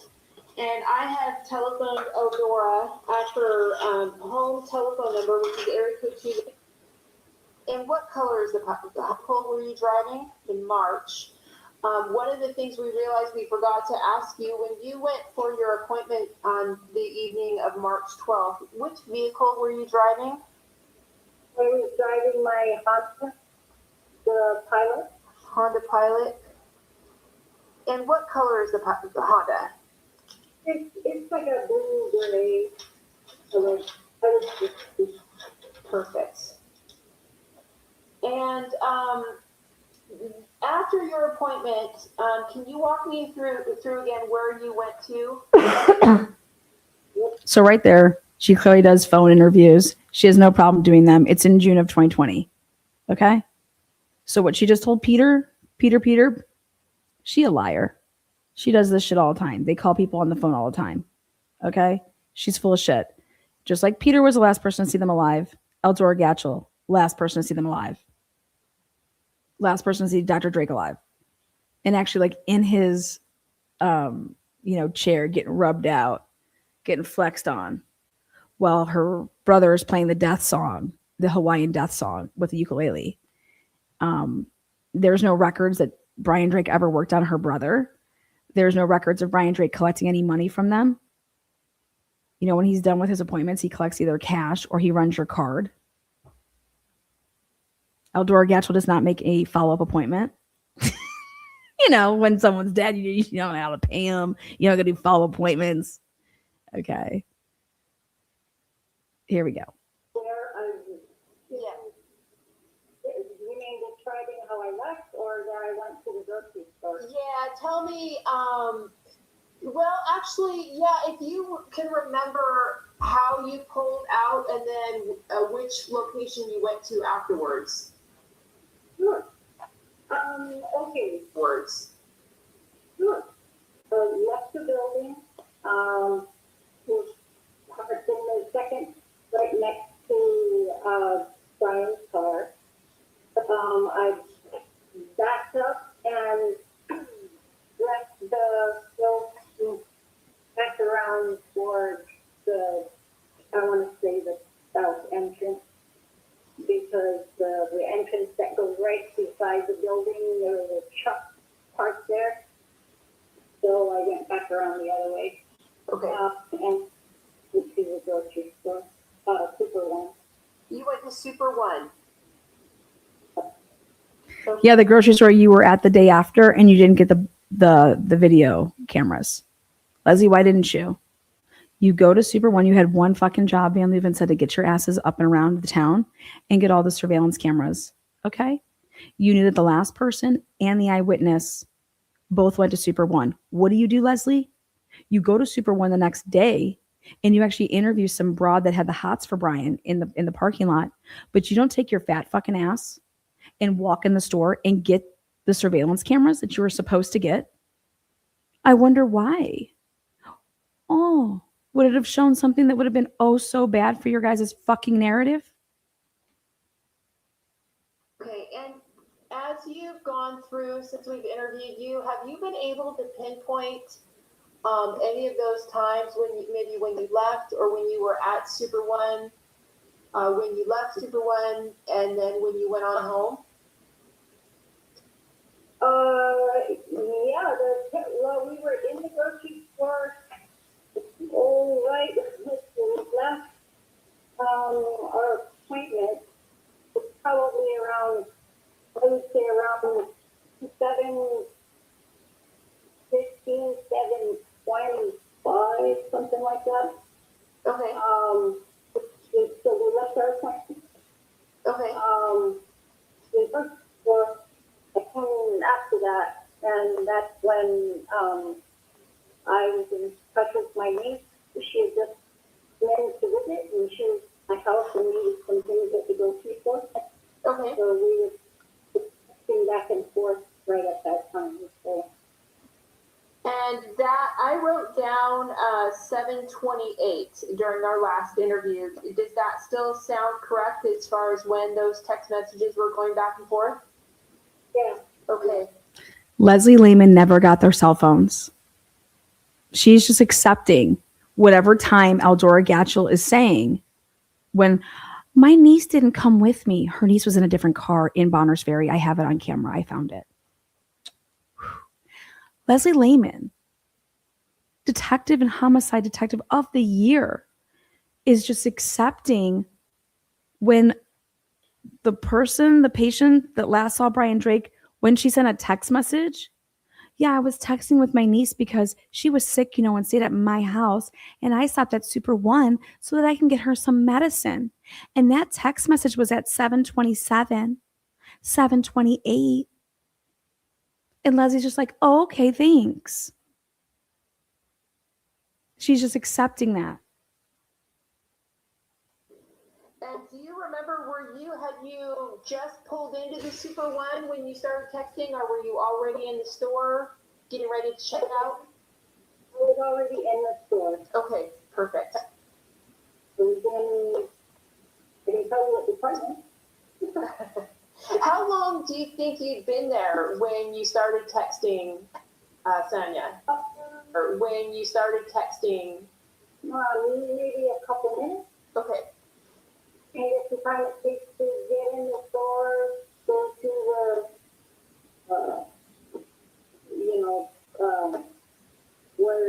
mouthwash and stuff. Okay. It's, just to go check to find something for me. Okay.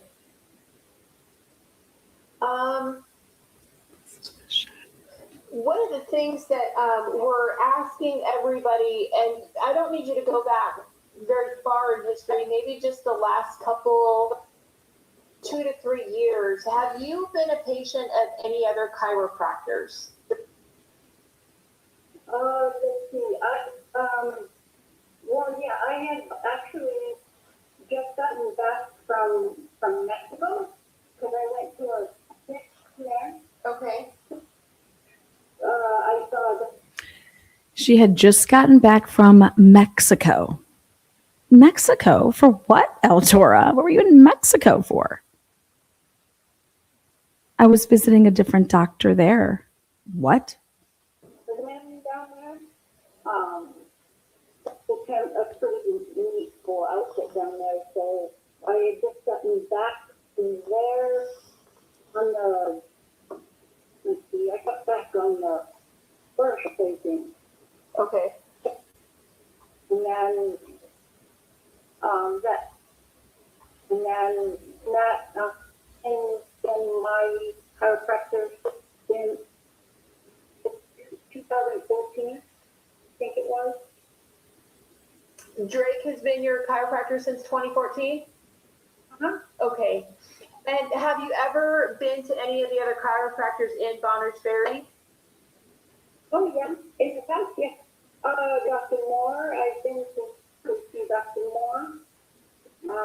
Dr. Thompson, who was there. Let's see, I don't remember when he left, but he was my chiropractor before I started seeing Dr. Drake. Okay. Dr. Moore, did you see him then prior to 2014? Yes. Okay, so Dr. Moore would have been before 2014 and before you started seeing Dr. Drake? Yeah. Okay. And Dr. Moore, quite a few times before that, he was my chiropractor when he first came up here. Just so I know about what time frame, what year was that? When we moved up here, you mean? Yeah. We got up here in 95. Oh, wow. Okay. Yeah. Okay. So I started seeing him some time after that. I would say in the 90s. So I see him off and on. Yeah. I don't remember when my last treatment was with him before seeing Dr. Drake. So. Okay. Okay. Can I ask you, I know a lot of folks going to Dr. Drake was very important. I mean, their quality of life improved dramatically. Have you been to another chiropractor since Dr. Drake was killed? No, No. but Okay. Okay. Have any other chiropractors reached out to you to try to get you to be a client since the passing of Dr. Drake? no, No. Okay. I haven't even started to search for another one. Okay. Okay. So in reviewing things from that evening, we're trying to really pin down the timeline. We've had some work with videos and that kind of thing. Eldor, is there any way I could get you to take some photographs of your Honda Pilot and email them to me? I'm hoping that being able to place your vehicle on US 95 will help us kind of figure out who's where. And then we can say, okay, we know who that one is, and basically put that one aside. Put your car aside and start looking at some of the other ones. Yeah, not a problem. That'd be great. Do you still have Detective Alderson's email address? I lost a bunch of stuff on my, if you don't mind, I'd like to write it down again. I still have your card. Okay, right there, you heard it. Leslie Lehman has been going through the surveillance cameras. Okay, and she's like, I need you to take a picture of your Pilot, email it to me. And you heard what she's doing with it. She's accounting for everybody's whereabouts on the surveillance cameras. Okay, so when she's making up this spreadsheet, okay, and she knows their statements, which is that you just heard it again here in June, she's adamant. She cannot leave out to go through the drive-through to get onto 95, the main street. She can't do that because there's a white truck parked there. So she has to go back out like the back way and around. Okay. There's only one problem. There is no white truck blocking her when she tries to leave. There is no white truck that's backed in like how she says. It doesn't come until 1 minute and 30 seconds after she leaves. So nothing was preventing her from going through the normal way. Okay. Also, wait a second. If she left on the Pilot, how the fuck does she know about a whereabouts of a white truck and that the white truck would come and do exactly what she told the detectives it would do? I was like, well, she's either in the white truck, she knows the people, or she's still, there and didn't leave in the Pilot. But she definitely, the only way that she could know any of this is if she's still there. And whether she's in the white truck, okay, or whether she is still there, because she didn't get in her Pilot, she's there, which is really important because we have the timestamp of the Pilot. And we have the timestamp of the call to Jennifer Drake from Brian Drake's phone, which I've always said Brian Drake did not make that phone call. Somebody else did. I had to be able to prove it though. And I fucking did. I proved that Eldora Gatchel didn't leave yet. I proved that her niece was there in a different Explorer. It was an Eddie Bauer old school 1992 Explorer. And I was able to piece that together by the interview that Leslie Lehman was part of with a guy by the name of Jacobson. And it was the patient before Eldora Gatchel. And in his interview, he said when he left, after he saw a ukulele being played by, this Hawaiian guy, and some girl was like about to record him and all the things that, we see because she recorded it. He said, when I left and there was another vehicle that came in and the person that was driving that vehicle looked like it could be the daughter of the person that was inside that female inside. And I'm like, holy shit. Like it was right here for these fuckers this entire time. Eldora Gatchel was adamant that she picked up her niece from the airport that day and their niece wasn't feeling well. And that so on her way to her appointment with Dr. Drake, she dropped off her niece at her house so that she could it was probably like jet lag, whatever. That's what she's saying. So that she could rest. Then she says after her appointment with Dr. Drake that her and her brother went to. She then goes to Super One grocery store that's like got all these brand new fancy cameras. It's brand new, big old grocery store right there at the beginning of the town. Has a ton of cameras. She says that she goes there, walks in, and when she gets to the pharmacy area where you're buying like your toothpaste and your mouthwash and all that shit, she texts her niece to ask her what she needed because she's getting her stuff. And then, she left. And this is the story. Well, Leslie Lehman doesn't go and get the cameras from Super One, who Isaac Funderburg said he also went to Super One because they were grilling out and making burgers and he needed to get like ketchup or mustard. Okay. There are so many reasons to go and get this Super One cameras. Leslie Lehman buries them. No different than the Idaho4 case. And in order to understand the Idaho4 case and how it was investigated, you have to understand this case and how it was investigated because it's the same people. And they're talking about a truck that was circling around. And they say that the same thing in the Idaho4 case, there's a white car that's circling around and then decides to park, walk in, commit a horrible 4-person homicide here, okay, and then speed away in this white truck or in this white car. The same thing is being alleged here 2 years prior, where a white truck was circling around, then decides and gets seen on all these cameras, then decides to park, get out, and then walk on over and then take a gun, shoot it through a window, and kill a man when the blinds are drawn and you can't see through. A magic bullet. It's the same thing. We have allegedly, supposedly, in these 2 homicides, somebody knew this person's pattern, knew where they would be, and circled around in a vehicle, but then got out on foot to go and commit the crime. Then got back in the vehicle and then drove away. And I said to myself, okay, if we can find the real reason why Brian Drake was killed, because it wasn't over patience. Okay, nobody's stealing people's patience. Okay, Dan Moore had been in that town forever. He ran that town as far as chiropractic work went. Brian Drake came into town twice a week, saw these Mennonite people, and got the fuck out of town. Okay, this whole little narrative that Jennifer Drake put out there that her husband was killed because everybody loved Brian and everybody was losing their patience to Brian. None of that's true. In fact, when you're filing your taxes and you're only claiming that your husband was making $30,000 a year, $45,000, $70,000, nobody's stealing people's patience. Okay.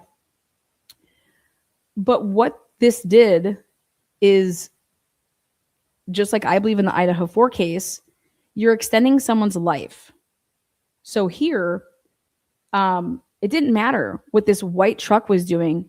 If I could prove that Brian Drake was killed earlier, it doesn't matter what anything's doing and happening after Eldora Gatchell's pilot leaves. Because that's, hey, she leaves, and then boom, the phone, Brian Drake's phone calls his wife. And then they have a conversation for 9 minutes. And then in that conversation, the wife is making up a story that her husband just said that he was shot through a window. No different than Dylan and Bethany in the whole texting stuff. You guys see how it's similar? You're centering your time of your crime around a false narrative. And the false narrative is coming from digital evidence that is being created after the fact and after something has already happened. But it's all about, you have to be able to prove it. Well, here, I got the discovery. I got the Drake Moore discovery. I can solve things if I have the material. You can't solve anything without the material. So here, these detectives, especially Leslie Lehman, she is literally looking at surveillance camera that's showing the pilot is long gone, you fucking bitch, and you know it. And then the white truck comes, you cunt. Why did you leave that out of your timeline? Because it blows up what? It blows up the narrative. Eldora Gatchel knows about a truck that she should have no business of knowing about because she said she got in a Pilot and drove away. And that Pilot leaves before a white truck ever comes around there. How is that possible? Well, because clearly Eldora Gatchel didn't leave in the Pilot. And so I needed proof that there was another vehicle there. Or I have to keep watching these surveillance cameras to prove that the Pilot came back and picked her up. Okay? I had to be able to find this proof. And I found it. I found the fact that I found the interview of Jacobson saying exactly what I just told you guys. Then I went and found when he was leaving, I have his white truck leaving. And so I back it up to see, okay, who pulled in right before Ed Jacobson left. And what do I find? A old school Explorer Eddie Bauer. Remember that old school greenish Eddie Bauer fucking SUV? That's what I find. I find it on the bank cameras and I'm able to put it going in to Dr. Drake's office. Just literally a minute before Ed Jacobson's white truck is leaving. So I'm able to corroborate what he's saying about a vehicle coming in and it has a person that has, it looks like a Hawaiian woman, darker skin, and it looks like it could be the daughter of the woman that was in there. And that's her niece. She's 38 years old at the time. She's really pretty. And I'm like, oh my God, I have the two vehicles. Then I said, hey, here, Dr. Moore, you have some PI. Tell him to pull records on this fucking Explorer, this Eddie Bauer. This vehicle, you need to see who it belongs to. You need to put it on that family or somebody in their circle because whoever vehicle that is that she's driving, like we can't make out any license plates, but I'm able to show that it also corroborates what Isaac Funderburg said, which he said before the gunshots happened, like around 6:45, 6:30, he saw an older model SUV, greenish, sitting in the Les Schwab parking lot, which is right down where his apartment is. And he said, and it was talking to a sedan. And it was really weird. And they were like leaving their lights on. And at first, like, I just thought it was like somebody came to pick up their car because Les Schwab works on cars and you're dropping someone off and you're picking up a vehicle. But he makes this known on a recorded line. Thank God he did.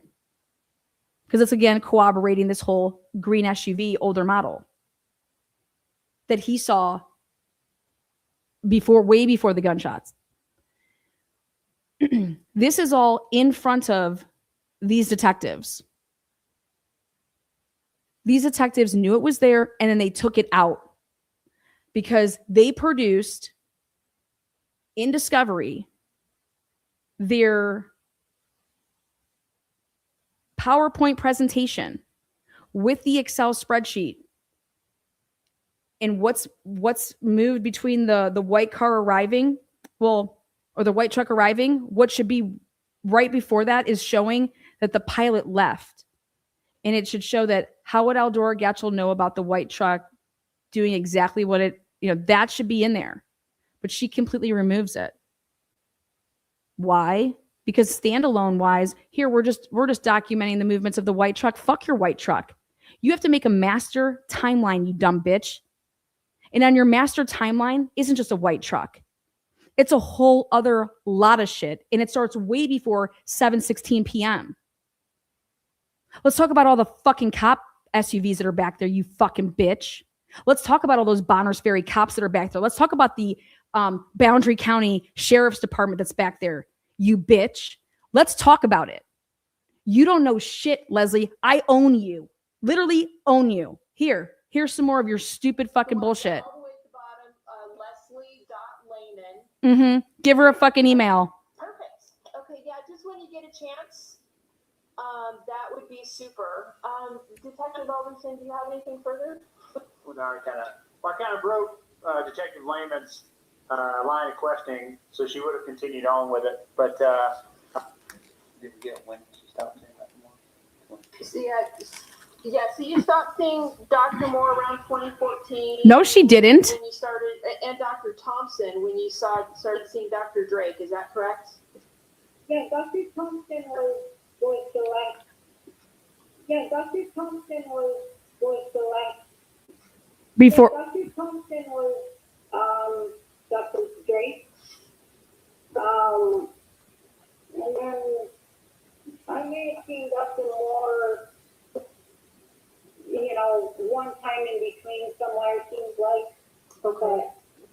I wasn't going to see Dr. Moore. and you never, and none of these chiropractors, Dr. Moore, Dr. Thompson, have ever spoken poorly or been upset with your decision to leave them to go to Dr. Drake? I didn't see fit to tell them that I was going to because Right. No, I'm with you. I just didn't know if it had happened. Look at them trying to create motive where motive does not exist. It's embarrassing. This is embarrassing. So these are the same people. Alderson, by the way, he's a pastor. You don't even want me to get on what the fuck they're doing in these churches. It's disgusting. They're taking pictures of little kids. They're fucking sick fucks. It's on phones. Okay. So Leslie Lehman sucks bag of dicks, and she literally is talking to the last person that saw Ethan and Xana, and I was like hyperventilating. I'm like, oh my God, why is this broad being that person to talk to the last person that saw Ethan and Xana when she did the same thing with the Moore case, and she's going to talk to Eldora Gatchel. She buried all this fucking information. She buried in protecting who? Because guess what? Jennifer Drake didn't hear shit at 726. Her husband didn't say anything like that. Who was on the opposite end of that phone call?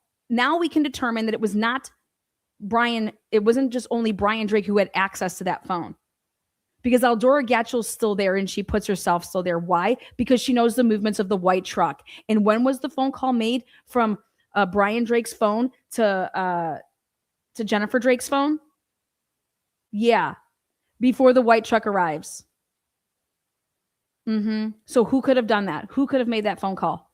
Eldora Gatchel, her brother.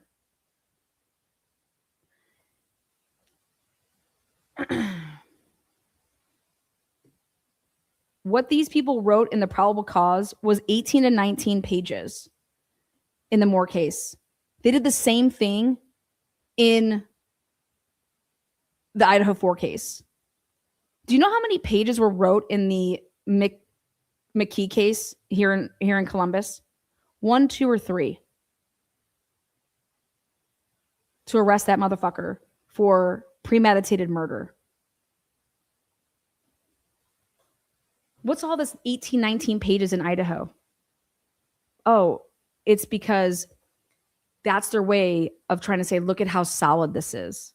Because we have all this shit. You didn't have shit. You lied. You lied. Humans lied in probable cause affidavits. They should be fired. They should be arrested. This should be criminal.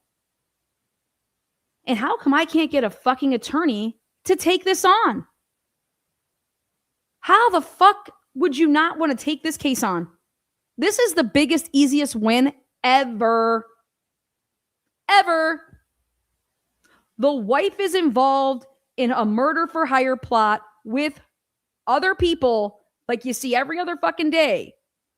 Jennifer Drake lies repeatedly. She said she called 911 from her home. That's funny. We have the 911 records. Her cell phone doesn't make a 911 call. And Kootenai County has no 911 call originating on that day at that time ever. And there's no call that day ever that goes to and gets transferred a bunch of times. They didn't even go and get the 911 call to listen to it until September of 2020. 6 months went by. And then they throw this recorded disc into evidence. Van Leuven just somehow gets it. There's no chain of custody on this disc that winds up in evidence in September of 2020 that has a 911 call on it. Where did that fucking come from? Have you ever heard of something in a preliminary hearing where the state calls the wife or whoever makes the 911 call to the stand to corroborate a 911 call even happening? They can't call a dispatch person to the stand. They can't call a cop to the stand. Why not? And then you have Dan Moore's attorney at the time stipulating. She was willing to stipulate to it. I call her, send her all this stuff, and I'm like, why were you willing to stipulate to a 911 call that you A, never heard, B, you do not have a paper trail on, and it never originated from this woman's cell phone? And she's like, what are you talking about? I said, oh, I have all the receipts. Here, do you want them? Fire off an email to her. Give her all the FOIA stuff that I did. She's like, wow. She's like, you can connect dots really quickly, can't you? I said, yeah, and Eldora Gatchel's involved in this. I was like, I just need a little bit more time. I don't need you to tell me anything. Okay, I don't need any of that. I need to know why Jennifer Drake was given the discovery in an open and active homicide investigation.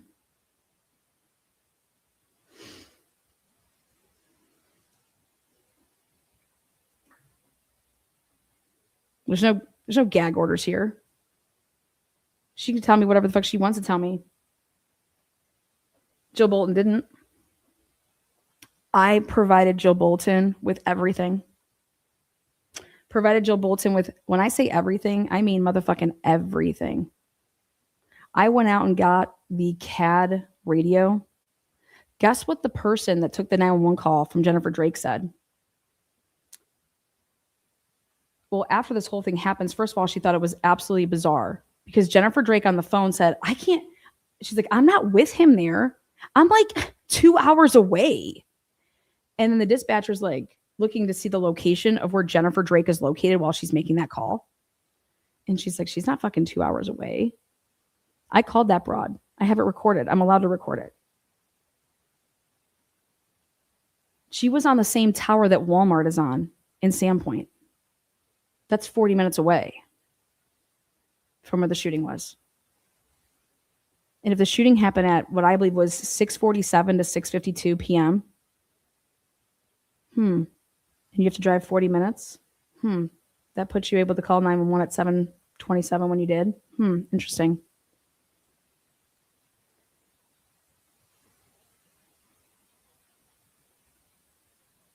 Brian Drake was not shot and killed at 7:24, 7:26. They put it in a probable cause affidavit when they wrote it out and said that, and it would be no different than what they did with Dylan and Bethany. Whatever Dylan and Bethany said, it wasn't vetted. It was just put in, boom. And then there was stuff that they didn't say that the cops just made up. Like everybody was home by 2. Everybody was in their rooms by 4. Fuck are you talking about? Bethany and Dylan are adamant that they never saw Ethan and Xana that night. So they could be dead in their beds already. Could they not? Can you rule that out? Just like the Drake case, the murders happened earlier. That's what I wrote Ann Taylor. I said in the Drake case, humans extended the life of Brian Drake, and this is how they did it. And it is very fucking similar to what you're dealing with right now. What it seems like is people were extending the life of Ethan, Xana, Kaylee, and Madison. Humans were attempting to say that these people were alive longer than they were. How? How can we prove that though? Well, you can start by getting their cell phones. You can start by looking at their cell phones. When do their cell phones stop moving? We do it in every other case. Why not this case? So that's what they did with the Brian Drake case. Well, look at Brian Drake's phone. Hey, he used his phone. He called his wife. His wife is sitting here telling us about their conversation. Oh, really? Okay. So that's her word. That's hearsay. Anything on that conversation is hearsay until you try to motion to the courts, and try to say that it was excited utterance and him getting hit and shot is excited utterance. Okay. The only person that's able to say that, though, is Jennifer Drake. So we have to combat that. How can we combat that? Well, we're going to show that when you take Isaac Funderburg and what time he says it happened, which was closer to 7 o'clock, when you take Stephen Hartman, who was interviewed and points out the fact that he walked this way right past, Dr. Drake's, and then he turned around, we have him on surveillance camera. We're able to know the exact time that he talked to Isaac Funderburg, which was 7:32 p.m. How did you do that, Lana? I took it's like a bookend of each side. I took the camera from the gas station and I took the camera from the bank. Here's how much distance is in between it. And right smack dab in the middle is Brian Drake's office. This guy went for a walk each night, okay? And so I have him walking, and he's walking past. He turns around down there at the grocery store, and he walks back, okay? And we have him on all these cameras. And so we know how long it took him and how long it should take anybody, because then we did dog walkers, and we timed it the same way. And I say we. When I say motherfucking we, I did this. I spent morning, noon, and night putting all of this shit together for the Moores because they were totally done wrong. Their lives ruined. But I found it because of the Idaho4 case. And I was determined because I believed that there were such similarities in these two cases. Not only was it the same people investigating it, but it was about extending someone's life. That's what they did. Brian Drake was killed way earlier. And the white truck doesn't matter because that white truck comes after Brian Drake is already fucking shot and killed. But we have to prove it. Or at least enough to show such huge reasonable doubt, right? And I did that and then more. So here this bookend showed I had Stephen Hartman at 7:28 and I had him at 7:33. 7:28, 7:33. And then what do I have? Isaac Funderburg's vehicle, like he said, driving back, looping, parking in his apartment right across the street from Drake. Okay. And what happens is both of these guys independently say the same story. Stephen Hartman said, when I was walking, there was a guy, he was holding like grocery bags or something, and he had dogs. And he gets out of his vehicle, and that's the guy that talked to me and asked me if I had heard the gunshots. He puts independently grocery bags in his hands. So I know that this had to have happened after he went to the store. Very, very important. Then he talks about his fucking dogs. He has 2 dogs. I find the picture. I already know that he has the dogs, but I wanted to have a picture of Isaac Funderburg, and I was able to find on social media to corroborate what this man was saying. And so we know that happened at that between 7:28 and 7:33 because of the bookends of the cameras. And what's dead smack in the middle of that? The apartment where Isaac Funderburg is, and then right across the street, Brian Drake's his office, because they're right across the street from each other. Isaac Funderburg called 911 and said that he heard gunshots and that he was across the street over by where Les Schwab is, and it was on the other side behind, over in that area behind where basically Brian Drake's office was, back over there behind the short, he called it like the north, whatever the coffee place was called. And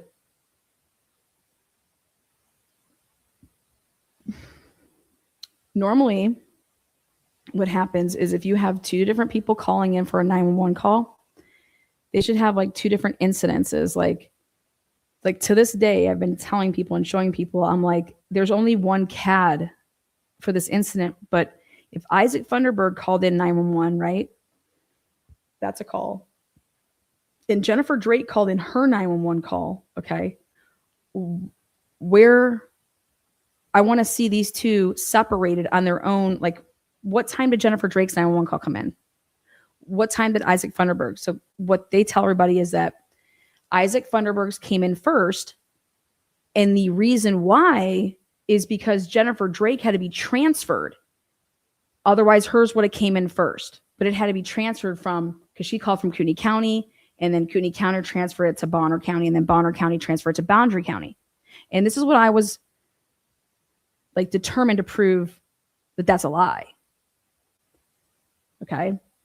And I was able to prove that when I went out and got the CAD notes, when I went out and I listened to her interview, I got her phone records, I got her Cellbrite download. The bitch never makes a phone call from her cell phone to 911. Never.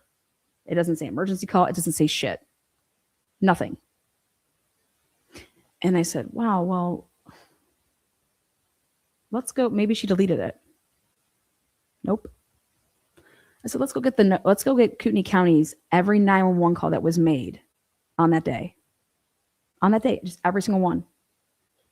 They fill my request. I get it back. I send that to Jill Bolton. And I said, there was no 911 call that came into Kootenai County. Then I talked to the girl in Bonner and I said, hey, I'm actually looking for a 911 call. I think it was a transfer. If I give you a date and a timestamp, can you locate this? I'm trying to request it. And she's typing it in and I give her all the information. And she's like, oh, actually, I was the person that took that call that day, because she's looking at the notes. She's looking at the file, you know? And I was like, oh, wow, that's crazy. I have all this recorded. I think I did this call live. Or maybe I didn't do it live, but I played the recording live to you guys. I can't remember. It's been a couple years. So she's then like, no, this wasn't a transfer. I said, wait, what do you mean it wasn't a transfer? How do you know that? Because it originated right here on this tower that Walmart's on. I said, right here, you mean Sandpoint? She's like, yeah. I said, shut the fuck up. I said, I knew I was right. I had to prove it. I proved it. So I'm like, okay, I requested all of this stuff. This is before they knew who I was in that town. Now I can't get anything. Now they flag me. They're like, oh shit, Lana wants something. How can we deny her? So then I asked for all the 911 calls in Boundary County that day, which is in Bounders Ferry. And they denied me my request. They said that has everything to do with an ongoing investigation. I said, the fuck it does. I'm not asking for the material. I'm not asking for what any of these 911 calls say. I said, I want to know the timestamps of every single 911 call that day. I'm not in, what am I impeding on? But more importantly, what are they hiding? I didn't ask for any of the material. I already had the 911 call. I have all of them. That's not what I'm in. I'm not interested in that. I'm interested in every single 911 call that came through to dispatch. Denied. I said, okay, that's good enough for me right now. Because I took the material, provided to the defense attorney, and I said, they're not giving me any of the calls. Like, I asked for every single call, and they want to deny me that. I said, there's something there. I said, but we'll come back to that. I said, what date did you ever receive the 911? Like, how did you ever receive it? Was it on like a disc? Because I said, somebody's lying here, because the way that they put this together, there is definitely a call that they're trying to make it seem like transferred. But this girl that I spoke with was adamant that that was not transferred. And then I said, can I get you talking on the radio that day? Did you? And she's like, yeah. So I put a request in and I got this girl, all of her radio, like when you would, you're just connecting somebody to 911 at a different location. This girl, what she ended up doing, because she didn't, it was weird to her. After Jennifer Drake tried to say that she was 2 hours away, that didn't sit right with the woman. This is what you're trained to do. So she calls Boundary County and she's like, hey, whatever happened with that? 40 minutes ago, I sent a call on over. Whatever happened with that? And so I have this all on recorded line because nobody was hiding anything. And the girl in Bonner's Ferry says, oh yeah, there was actually a shooting. No, I don't need anybody to call for me. Trust. I don't need that. I want them to deny for those reasons, because then it's a very simple appeal and I'll win. But she's like, oh, well, what do you mean there was a shooting? She's like, oh yeah, there ended up being, somebody was shot. And she's like, oh, really? She's like, huh. She hangs up with that girl. then guess what she does? This person back on the night that this happened was so like, dude, this is fucked up, because she knows she knows that the 911 caller lied to her and she knew it. And so she says, she's like, I'm going to call, because she didn't believe, okay. After she makes that phone call, she sat for a while and she said, she then radios back the girl that just told her that there was actually a shooting. And she's like, hey, did you talk to the 911 caller? She's like, it was really strange. And she's like, yeah, I guess it got transferred a bunch. And then she's just like, where did it get transferred from? She's like, yeah, I guess it originated in Kootenai County. And then the girl, Brittany, I believe is her name. I want to say it's Brittany. Fuck, I don't remember now. She was adamant. She goes, that wasn't a transfer. I took that call. It wasn't transferred to me from anybody. She kept on repeating this. She's like, what? This wasn't a transfer from Kootenai County. I took that call. So she's saying this on this fucking CAD recording that I get my hands on. And I'm like, oh my God, this is gold. Like, this girl is adamant. She's like, fuck all that. That did not happen that way. I took that call. I know where that call originated. I have it. But this is what this girl does. She doesn't stop. She kindly like gets off the phone with that girl from, down there in Bonners Ferry. She's in the middle here in Sandpoint. She calls up Kootenai County and she's recording it. And I'm like, and so I'm getting all of this recording. I'm listening to it, because it was provided to me in a public records request. And I'm listening and I'm like, oh my God, this girl calls up Kootenai County and is like, hey, not too long ago, did you guys, can I talk to the person that took a 911 call and transferred it? And she's like, hold on a second. Hey, there was a hold. Then this girl gets on the line and she's like, yeah, hi, that was me. And I'm like, oh, wow, wait, hold on. What do we have here? And she's like, yeah, that was me. And she's like, okay, hi. And she says her name. And she's like, okay, yeah, I'm trying to she's like, yeah, I guess there really was a shooting. And I'm trying to track back this. Can you go ahead and pull up your trace locate? Your trace locate. This woman is adamant. She's like, can you go ahead and pull up your trace locate and tell me where the call originated from that you have? I'm like, fuck yes. She didn't just stop because she knew she was right. She's like, what's going on here? She's like, so she's waiting. She's waiting for this broad. Waiting. And then this woman's like, wait, what time was it again?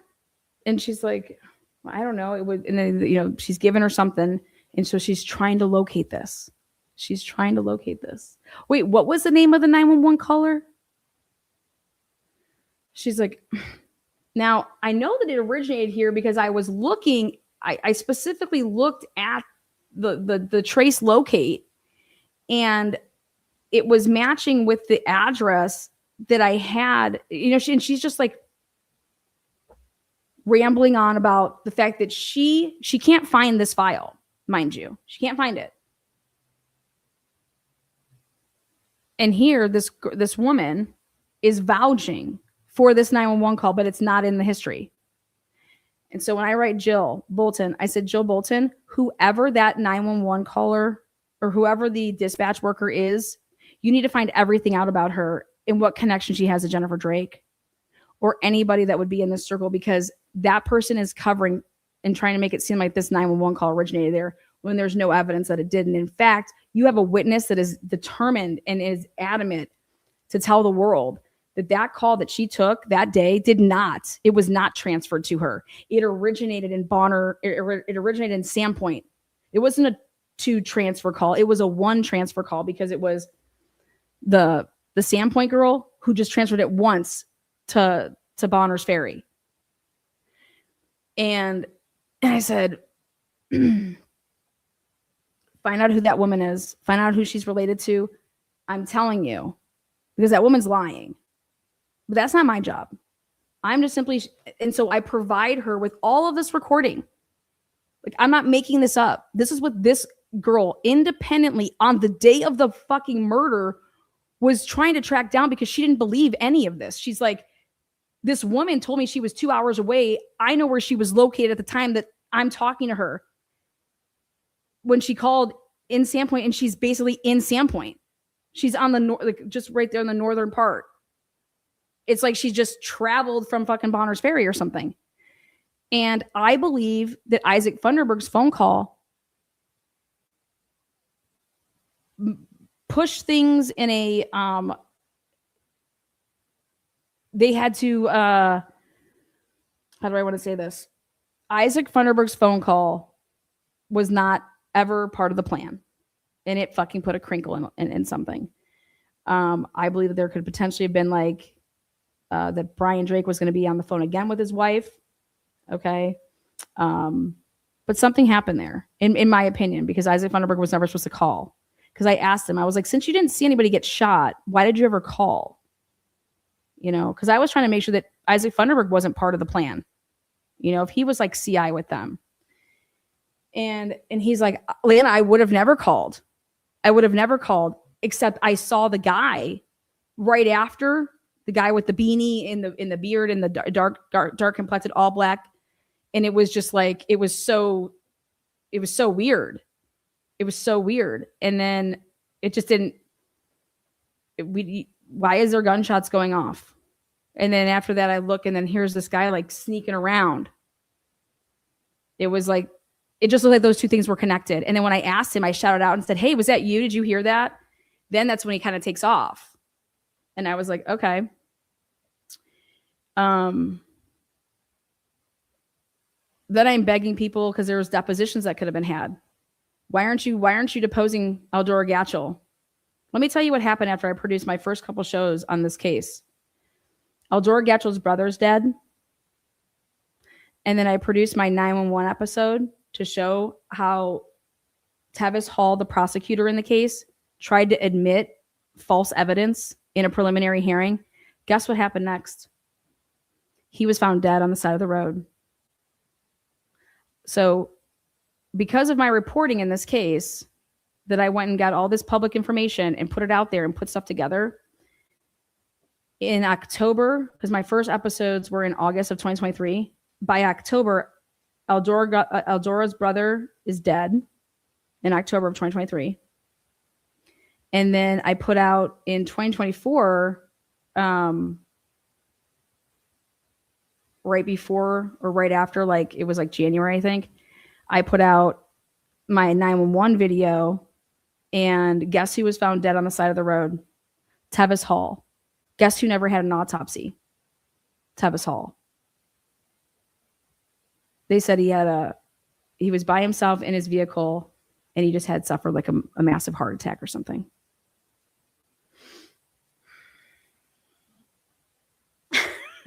The fucking prosecutor in the case is dead.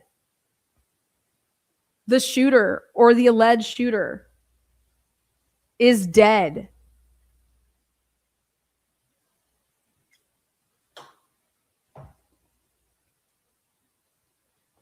There's nothing to see here. Fuck that. And this is all happening. This is all like 2023, that Idaho4 case is happening, okay? Guess where Brian Drake lived? Guess who has mutual friends? The Gonsalveses and Brian Drake, they all have mutual friends. The church is involved, okay? Hayden, Coeur d'Alene. Hayden is a big, nasty area. Okay. So how do you not have an autopsy on a guy that's not that old? And I mean, I get it. He was a big dude. I don't care. How do you not have he just died on the highway on the side of the road in his car? Get the fuck out of here. After I talk about the 911 call and how it was attempted to be admitted into a preliminary hearing and played, and guess who they admitted it through, or tried to? Through Jennifer Drake. Never seen such fuckerage in my life. It had a little Holly Bobo touch to it when, Karen Bobo's over here like admitting evidence. Get the fuck out of here. Okay. But yeah. So this case is still, nobody's ever been tried for this case. How is there a civil judgment of $15 million out there? How was there ever a civil anything happening? Well, greedy ass attorneys. Okay, there was, Dr. Moore gets this dismissed because they violated his rights. They violated his Miranda. He asked for a lawyer so many times. They didn't give him one. Okay. They said it was coercion, and they throw out his false confession. And then the judge asks, do you have anything against Dr. Moore that you want to submit here? Because if it's just based off of this confession, then this case is being dismissed. And guess what Leslie Lehman and Mike Van Leuven said to Tevis Hall? No, we don't have anything else. And I'm over here like, wait a second, you built probable cause off of all of your lies. Why aren't you, that's what you went forward with. You didn't have a false confession. Okay. So when they interviewed Dan Moore, they had search warrants already signed, and they had all that 18, 19 page affidavit already. So think about Brian's affidavit. Okay. Brian didn't give a false confession. Brian didn't confess to anything, right? They still went forward with, this is a circumstantial case against Brian Kohlberger, right? Well, here, why didn't the same affidavit that existed minus the false confession part is still there? Why aren't you guys going forward with that? Why wouldn't Idaho go forward with that? It got them search warrants to search Dan Moore's house, person, to confiscate any gun. I mean, all this shit, right?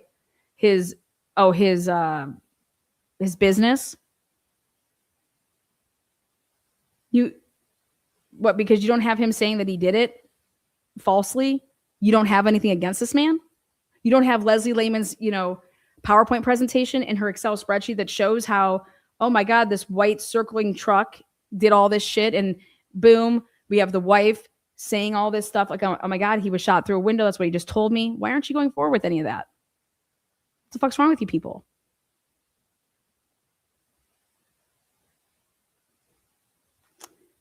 It is in quotes. Tevis Hall says, we have nothing else. No, we don't have anything else that we're presenting. Okay, then here's the judge. All right, well, then this case is dismissed. It's so unless you have more and you're going to file some more stuff and you're going to do whatever, if you want to bring charges on Dan Moore, this murder is always going to hang over his head because it wasn't dismissed with prejudice. It was dismissed without prejudice, which means Dan Moore has a murder case hanging over his head because guess what Idaho's saying? Idaho's fat fucks, Leslie Lehman and Mike Van Leuven, they came out and said that our man in 2026, mind you, in 2025, that nobody else is responsible for Brian Drake's death except for Dan Moore. What? I'm over here pumping nothing but did all of your job for you. I've called the tip line because there's a $10,000 reward that Jennifer Drake asked for the public's help. Because she went ahead and did that, I am providing all of this. Here you go. Jennifer, you may not like it because it leads to you. It leads right to your doorstep. Do you know that the police never took any of Brian Drake's, they had his phones and whatever were there in his office. They never went to Brian Drake's property, his house, never went in there, never served a search warrant in his home to gather his maybe computer, laptops, guns, security system. They had a ring system there. You just cannot make the level, you just cannot make this shit up. But it's everything that they did in the Idaho4 case. It's no different than with Peter. You need Peter's phone. You need to see Peter in person. You can't have people potentially going out and destroying evidence. What if he destroys his phone between now and December? Yeah, where is my $10,000, Jennifer? Jennifer Drake in March of 2023 put up a huge ass billboard where she they needed more information so that they could go ahead and charge Dan more, basically, versus asking for information, period. Well, Jennifer, why don't you look at the geofence warrant? Why don't you look at the geofence and see who's inside the geofence? How about that? Have you ever done that, Jennifer? I did. And it is fucking wicked. It is wicked amazing. Why don't you look at the cast viz shit? Did you look at that stuff? Did you look at what cast came back did? Did you see what the FBI did?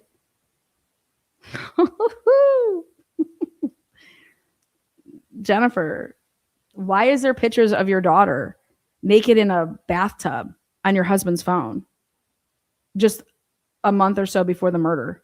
Why was your husband's leg beat to a pulp a month before his murder? Was that Dan Moore too? Did he take a baseball bat and crush it? What were you and your husband into? What were you, your husband, and Eldora Gatchel into? Why was Eldora Gatchel in Mexico?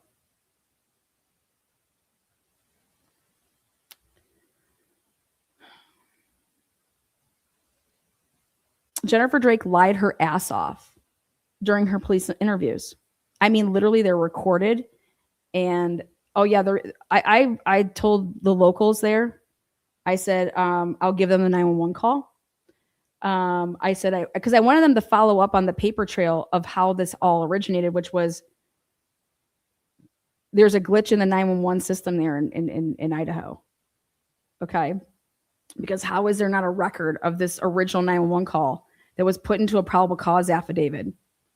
You guys, the probable cause affidavit has so many lies, no different than the Idaho4 case. And it is the same shit. It's just in a couple towns over, in a couple counties over. This is the work of the Idaho State Police. The Idaho State Police who worked with Paul Jacobson. Paul Jacobson's in the ABC 2020 for the Idaho4 case. You guys want to see something amazing? Here, Paul Jacobson, let's make you famous. Because I'm feeling really generous today. Let's go and take a look at Paul Jacobson's interview that he does with Stephen Hartman. Paul Jacobson knew the day after Brian Drake was murdered that Jennifer Drake didn't hear anything on a cell phone from Brian Drake. Well, Anna, how? Well, because he interviews Stephen Hartman. Well, who's Stephen Hartman? Stephen Hartman was the guy that was walking and that met into Isaac Funderburg during the murder. Like what they're saying is like, during the murder. Here, let's go to Hartman's interview. That's a good one. Let's do that one.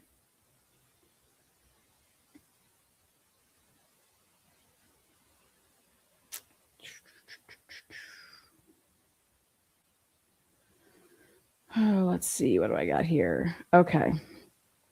These are all of these are all the receipts that were missing in the Idaho4 case. So when I say stuff like, where's all the reports that the cops from, the FBI did, this is what we're missing in the Idaho4 case. This type of shit.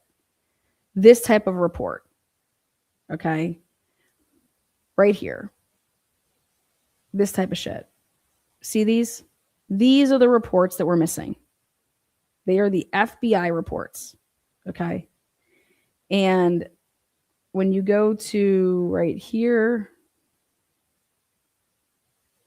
okay.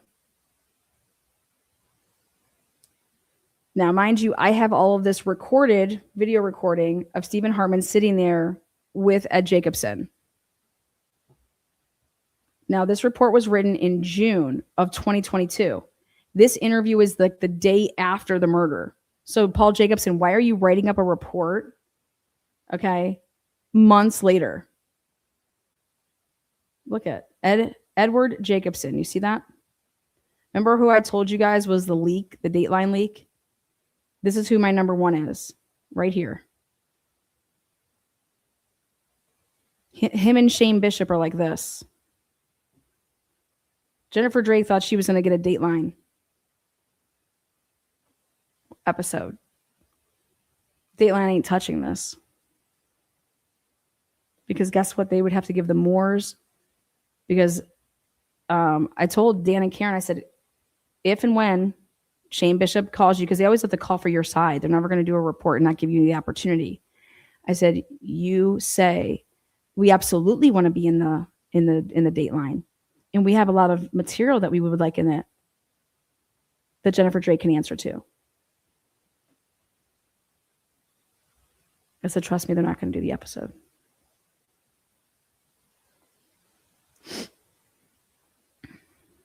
So, see that name right there? Okay, well, here. Hartman was asked to describe his actions the prior evening. Hartman stated that he is staying at the hotel and got back into town about 5:30 because he was working. It was a Wednesday. It was a Thursday night. And drove to the Safeway grocery store and purchased groceries. Hartman stated he got back to the hotel around 5:40 p.m. After he got back to the hotel, Hartman changed his clothes and ate dinner. Hartman stated that every night he goes for a walk. Remember, this is a guy that is in town working on the railroads or some shit like that. He's like a labor type guy. He described it, so he's not from the area.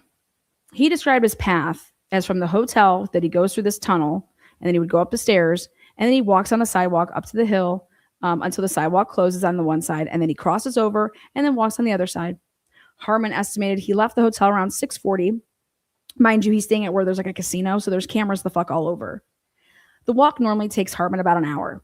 Hartman said that he stays on the side with the sidewalk until the sidewalk closes around the karate studio. He then walks to the Safeway on the other side of the street. Hartman recalled he jotted off on one of the side roads on the way to the Safeway. He believed it was around a big fairgrounds or something. Hartman stated that on his way back, around the top of the hill, a guy pulled up to an apartment. The guy was in a gray station wagon. That's how he described it. But he didn't say it was like that. That's Ed Jacobson uses this because he's trying to downplay it. The guy asked Hartman if he had heard some gunshots. Hartman told him he hadn't because he had his headphones on. Hartman stated that the guy had 2 German Shepherd dogs with him, perfectly identifying Isaac Funderburg, which is really important. Hartman described where the station wagon was parked. Look at how he doesn't write it, though.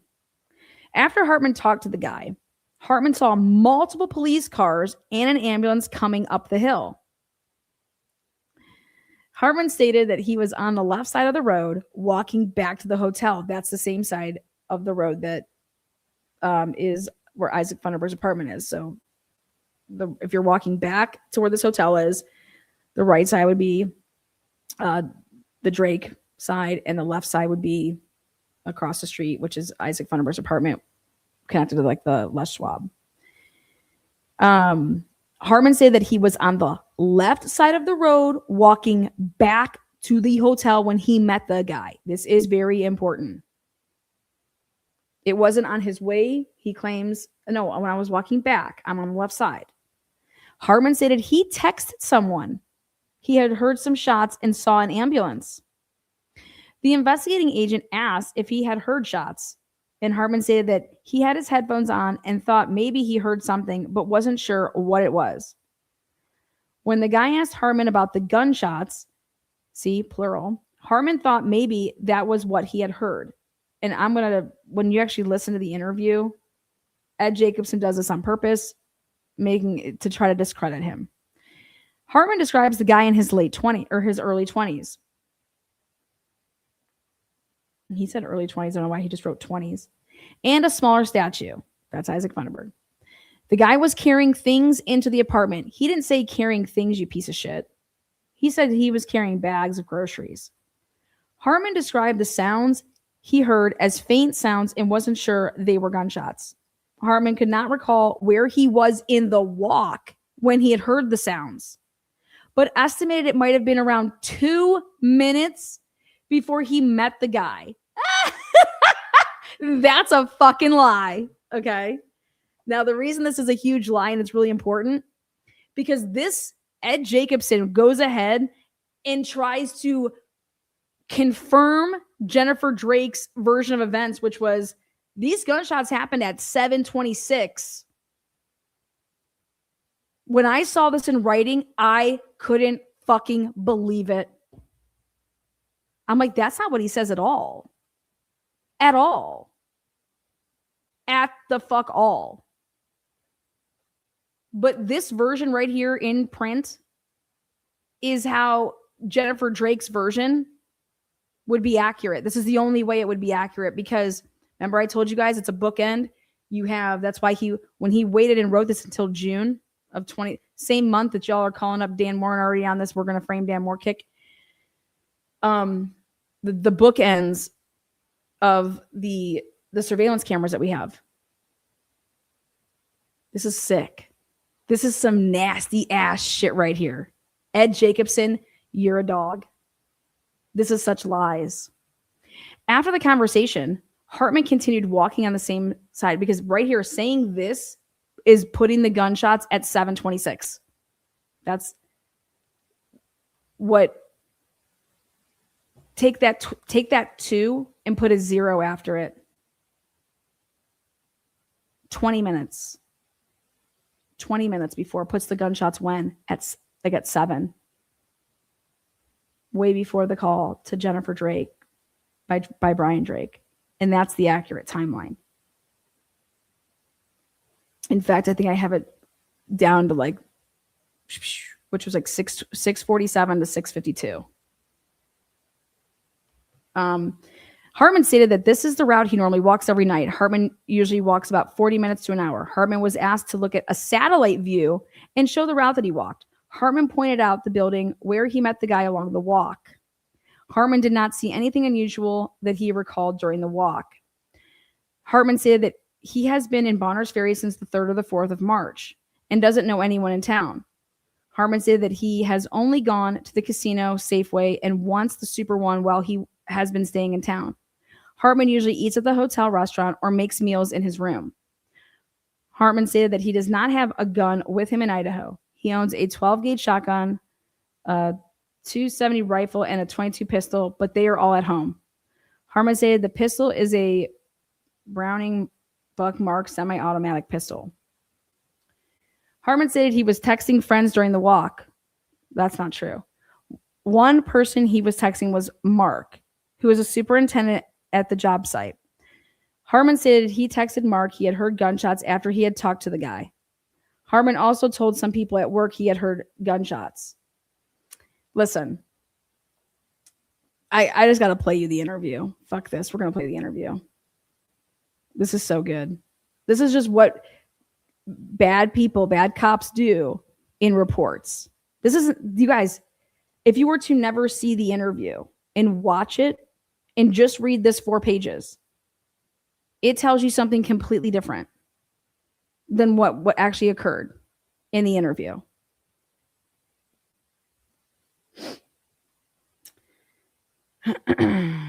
Hartman stated he was embellishing the story a little bit. Hartman stated when he texted people about fighting over supplies, he was joking about coronavirus supplies. Hartman stated he could not remember anyone else in the area other than the guy he talked about earlier. Hartman then described the station wagon the guy was driving as a possible silver Subaru type vehicle. He finally has to put that in there. Hartman described the guy, it was a hatchback. Hartman described the guy he talked to in more detail. Hartman said he was in his 20s, thin with light brown hair and a little bit of facial hair. Hartman stated he was using his personal phone when he was walking the night before. Hartman consented to a search of his telephones. They downloaded them, and I have the Celebrate downloads of all of them. And guess whose cell phone number is in one of his cell phones? On the morning of the murder, before the murder ever happened, why is a Brandon Johnson's cell phone number entered into this man's phone? That is the first arriving cop at the murder scene who was then fired a couple years later for fucking up a rape report. He is Marty Ryan's right-hand man. Why does this man's phone on 3/12 at 9:06 a.m., why is he saving a guy by the name of Brandon Johnson a cell phone number in his phone? A phone that he hadn't used in months. So good.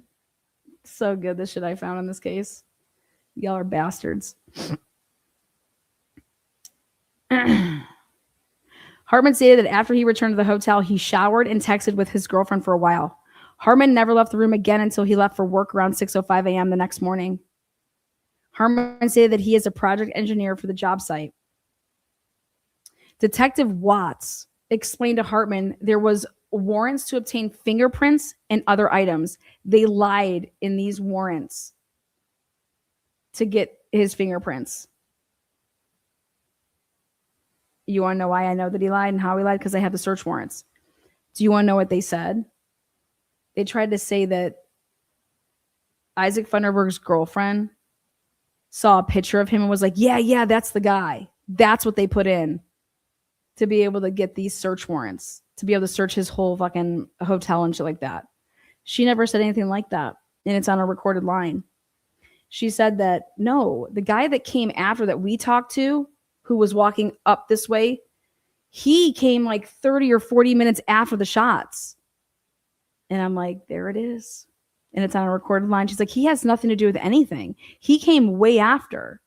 He came after Isaac came back from the store. That puts the gunshots at 650. 30 to 40. 720, you know, I'm just like, this is absolutely amazing. I'm just shredding these investigators. This is what you're supposed to do. When you want to expose people, Turtle Boy, you expose the investigators, you expose the investigation. You don't go after fucking witnesses.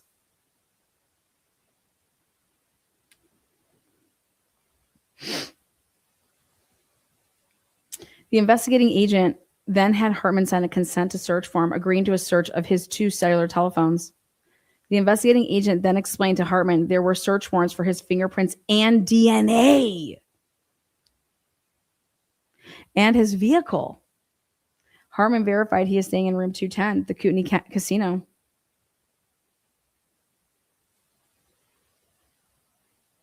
The investigating agent and Detective Watts sat with Hartman waiting for Idaho State Police investigators to arrive to collect the fingerprints and DNA sample. The interaction between Hartman and the ISP detectives were included on the video recording, but will not be included in this report.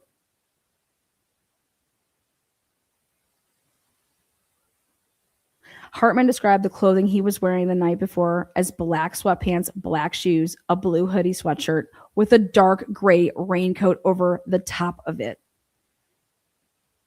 None of that's true.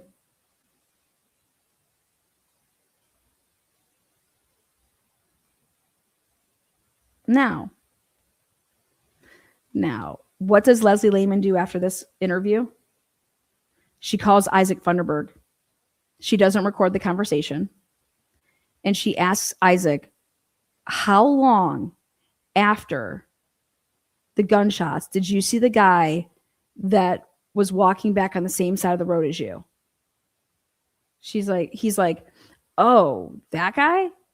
Oh, yeah, that was like, and then we have her words that were typed up. And in her little type up bullshit, it says 10 to 15 minutes, which is still way before 7:27, 7:26 when, you know, it's putting it. And then I asked Isaac about that. He said, that wasn't recorded. I was like, no, but your girlfriend's was. And she says it was 30 to 40 minutes before. He said, oh, yeah. He said, I went to the store. He's like, after the gunshots, I go to the store. And so for me to go to the store and do all that and come back, he's like, that would just alone take me how long? I hadn't even gone yet to go drive back around to search the area to see if I could take a picture of that guy yet. I said, oh, you didn't? He's like, yeah. And he's like, and now I'm trying to think about the order that I actually did everything, because I don't know. I think I called 911 after I even did all of that, which would put the 911 call way later. You get what I'm all flowing in line with everything that I said, that this crime happened right before 7 o'clock. And when they did their little geofence, they only did 7 to 8, and they only asked for the towers between 7 and 8. They should have asked for 6 to 8, because we needed to see all the movement on the towers between 6 and 8, especially between 6:45 and 7. We needed to see all the towers between 6 and 7 because of everybody arriving in the area. Fuck these people. This is corruption. This is not. These are bad actors. This is not systematic failure. These are human shitbags. Look at this. He conducted this interview on 3/13/2020. When does Ed Jacobson write the report? 6/1/2020. It's pretty gross if you ask me.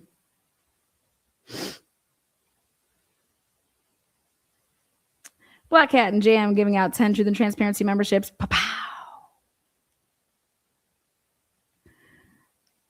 Nobody wants to talk about it. It's going to come. We're going to get more information. All right, let me see. I just want to play a little clip of him being interviewed by Paul Jacobson.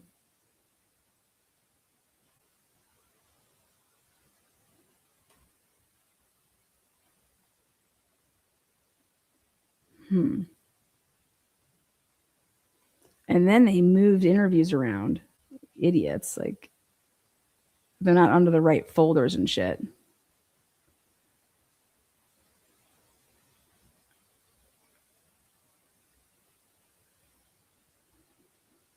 Okay, here we go.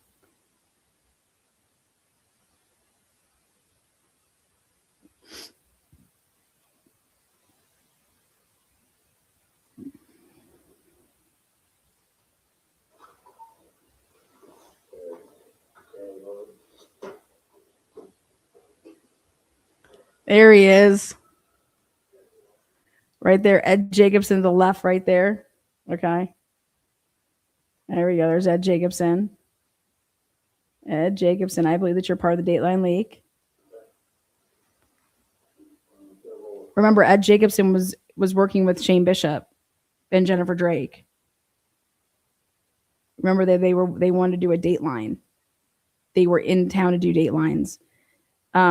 They were recording. They were doing stuff during the time of the Idaho4 murders. So who would be Shane Bishop's contact? Who had access to everything? Ed Jacobson. And I told this to Ann Taylor and Cyree.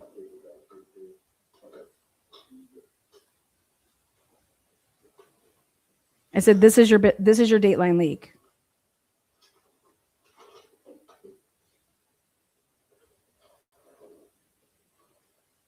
Now look at back here.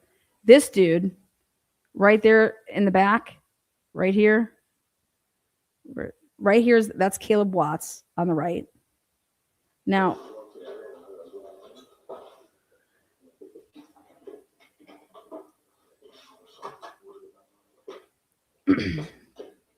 he's like, I don't got to worry about mine. Talking about a recording device. You guys have that thing running?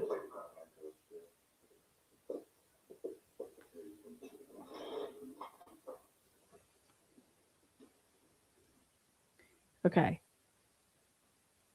See the guy right there with the hat on?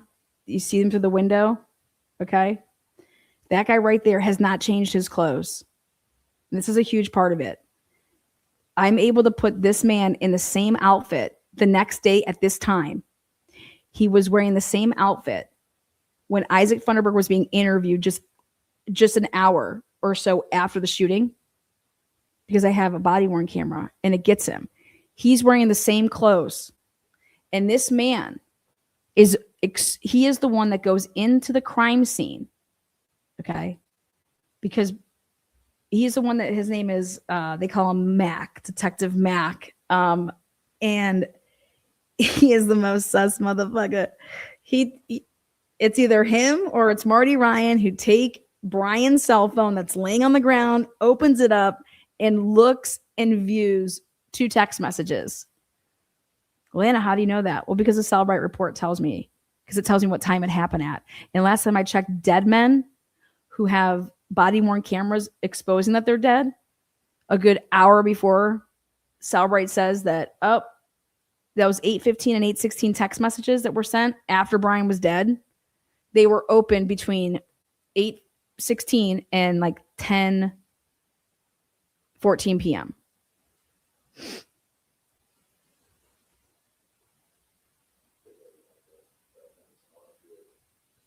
So here's Ed Jacobson. This thing gets so touchy if I fuck with it. This guy lost. He was trying to run for Rathdrum, like sheriff. Thank God he lost. Thank God he lost. That makes sense. Because there's a warrant that says you have to be here, which is why we grabbed that. And because you're forced to be here. So, but if you want to talk to us, then I can read you your rights, and we can talk. And the problem is I can't talk to you unless I read you. And I just want to know what's all right. Yeah. Well, okay. Okay. So I just got to go through all these with you, so we're in bonus for that. So they didn't have a warrant for his arrest. They were detaining him. Okay, that's what this was all about. They detained him. And so, hey, we want to bring you down here. We want to talk to you. Okay, I have to read you your rights. So then you would read him his rights, Eddie.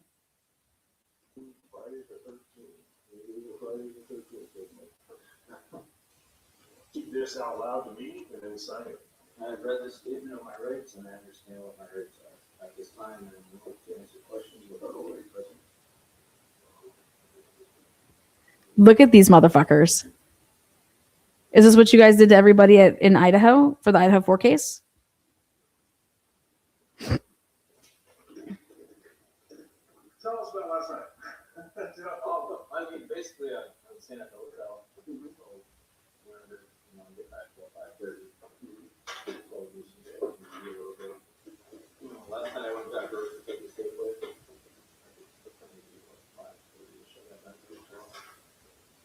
Just changed, ate a little bit.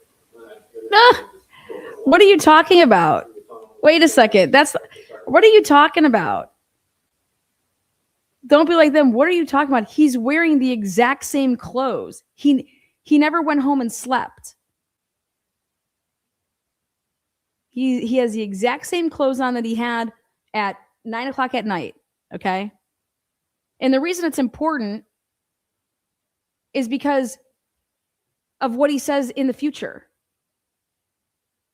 Lana, you don't know he didn't wash or change clothes. Lana, don't be like them and make things up so you look intelligent. What are you talking about? I don't look intelligent. I am intelligent. Sit and spin. There's video evidence of it. And if you followed my channel, you've probably already seen it because I've played that body-worn camera so many times. And his name's Detective McClellan. And they call him Mac. And I know much about him.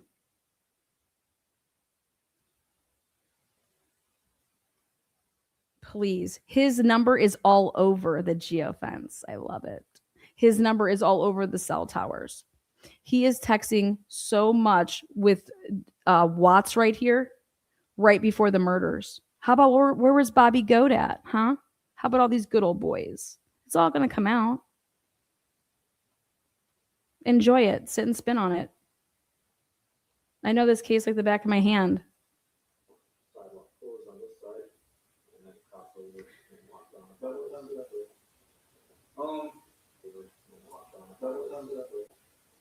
So anyways, during this whole thing, Ed Jacobson realizes that there's a huge problem in the timeline.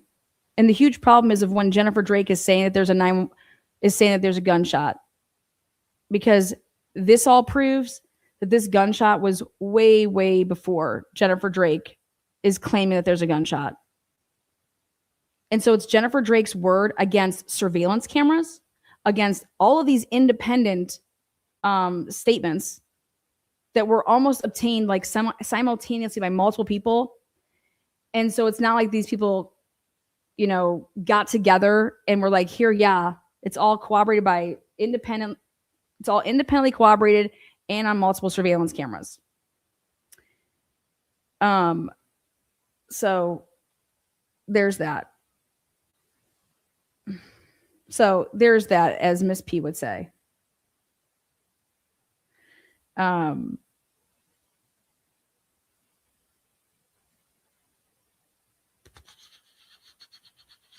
Now, come back and join me for the rest tonight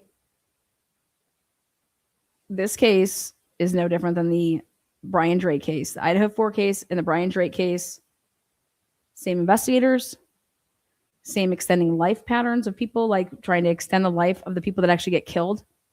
And we can either ask the questions or accept the narrative. There's a bunch of other places to go get your shit on. Ellie got her 1 million. She doesn't even know what she did with her million, she said. Jennifer Drake, I hope to God there's a Dateline, girl. I'm waiting for it. I'm just waiting for Dateline. I cannot wait to see these people on Dateline talk about this case. Till the next one, guys. Till the next one. It's getting good. It's heating up. Idaho's on fire. All the liars. Peace out.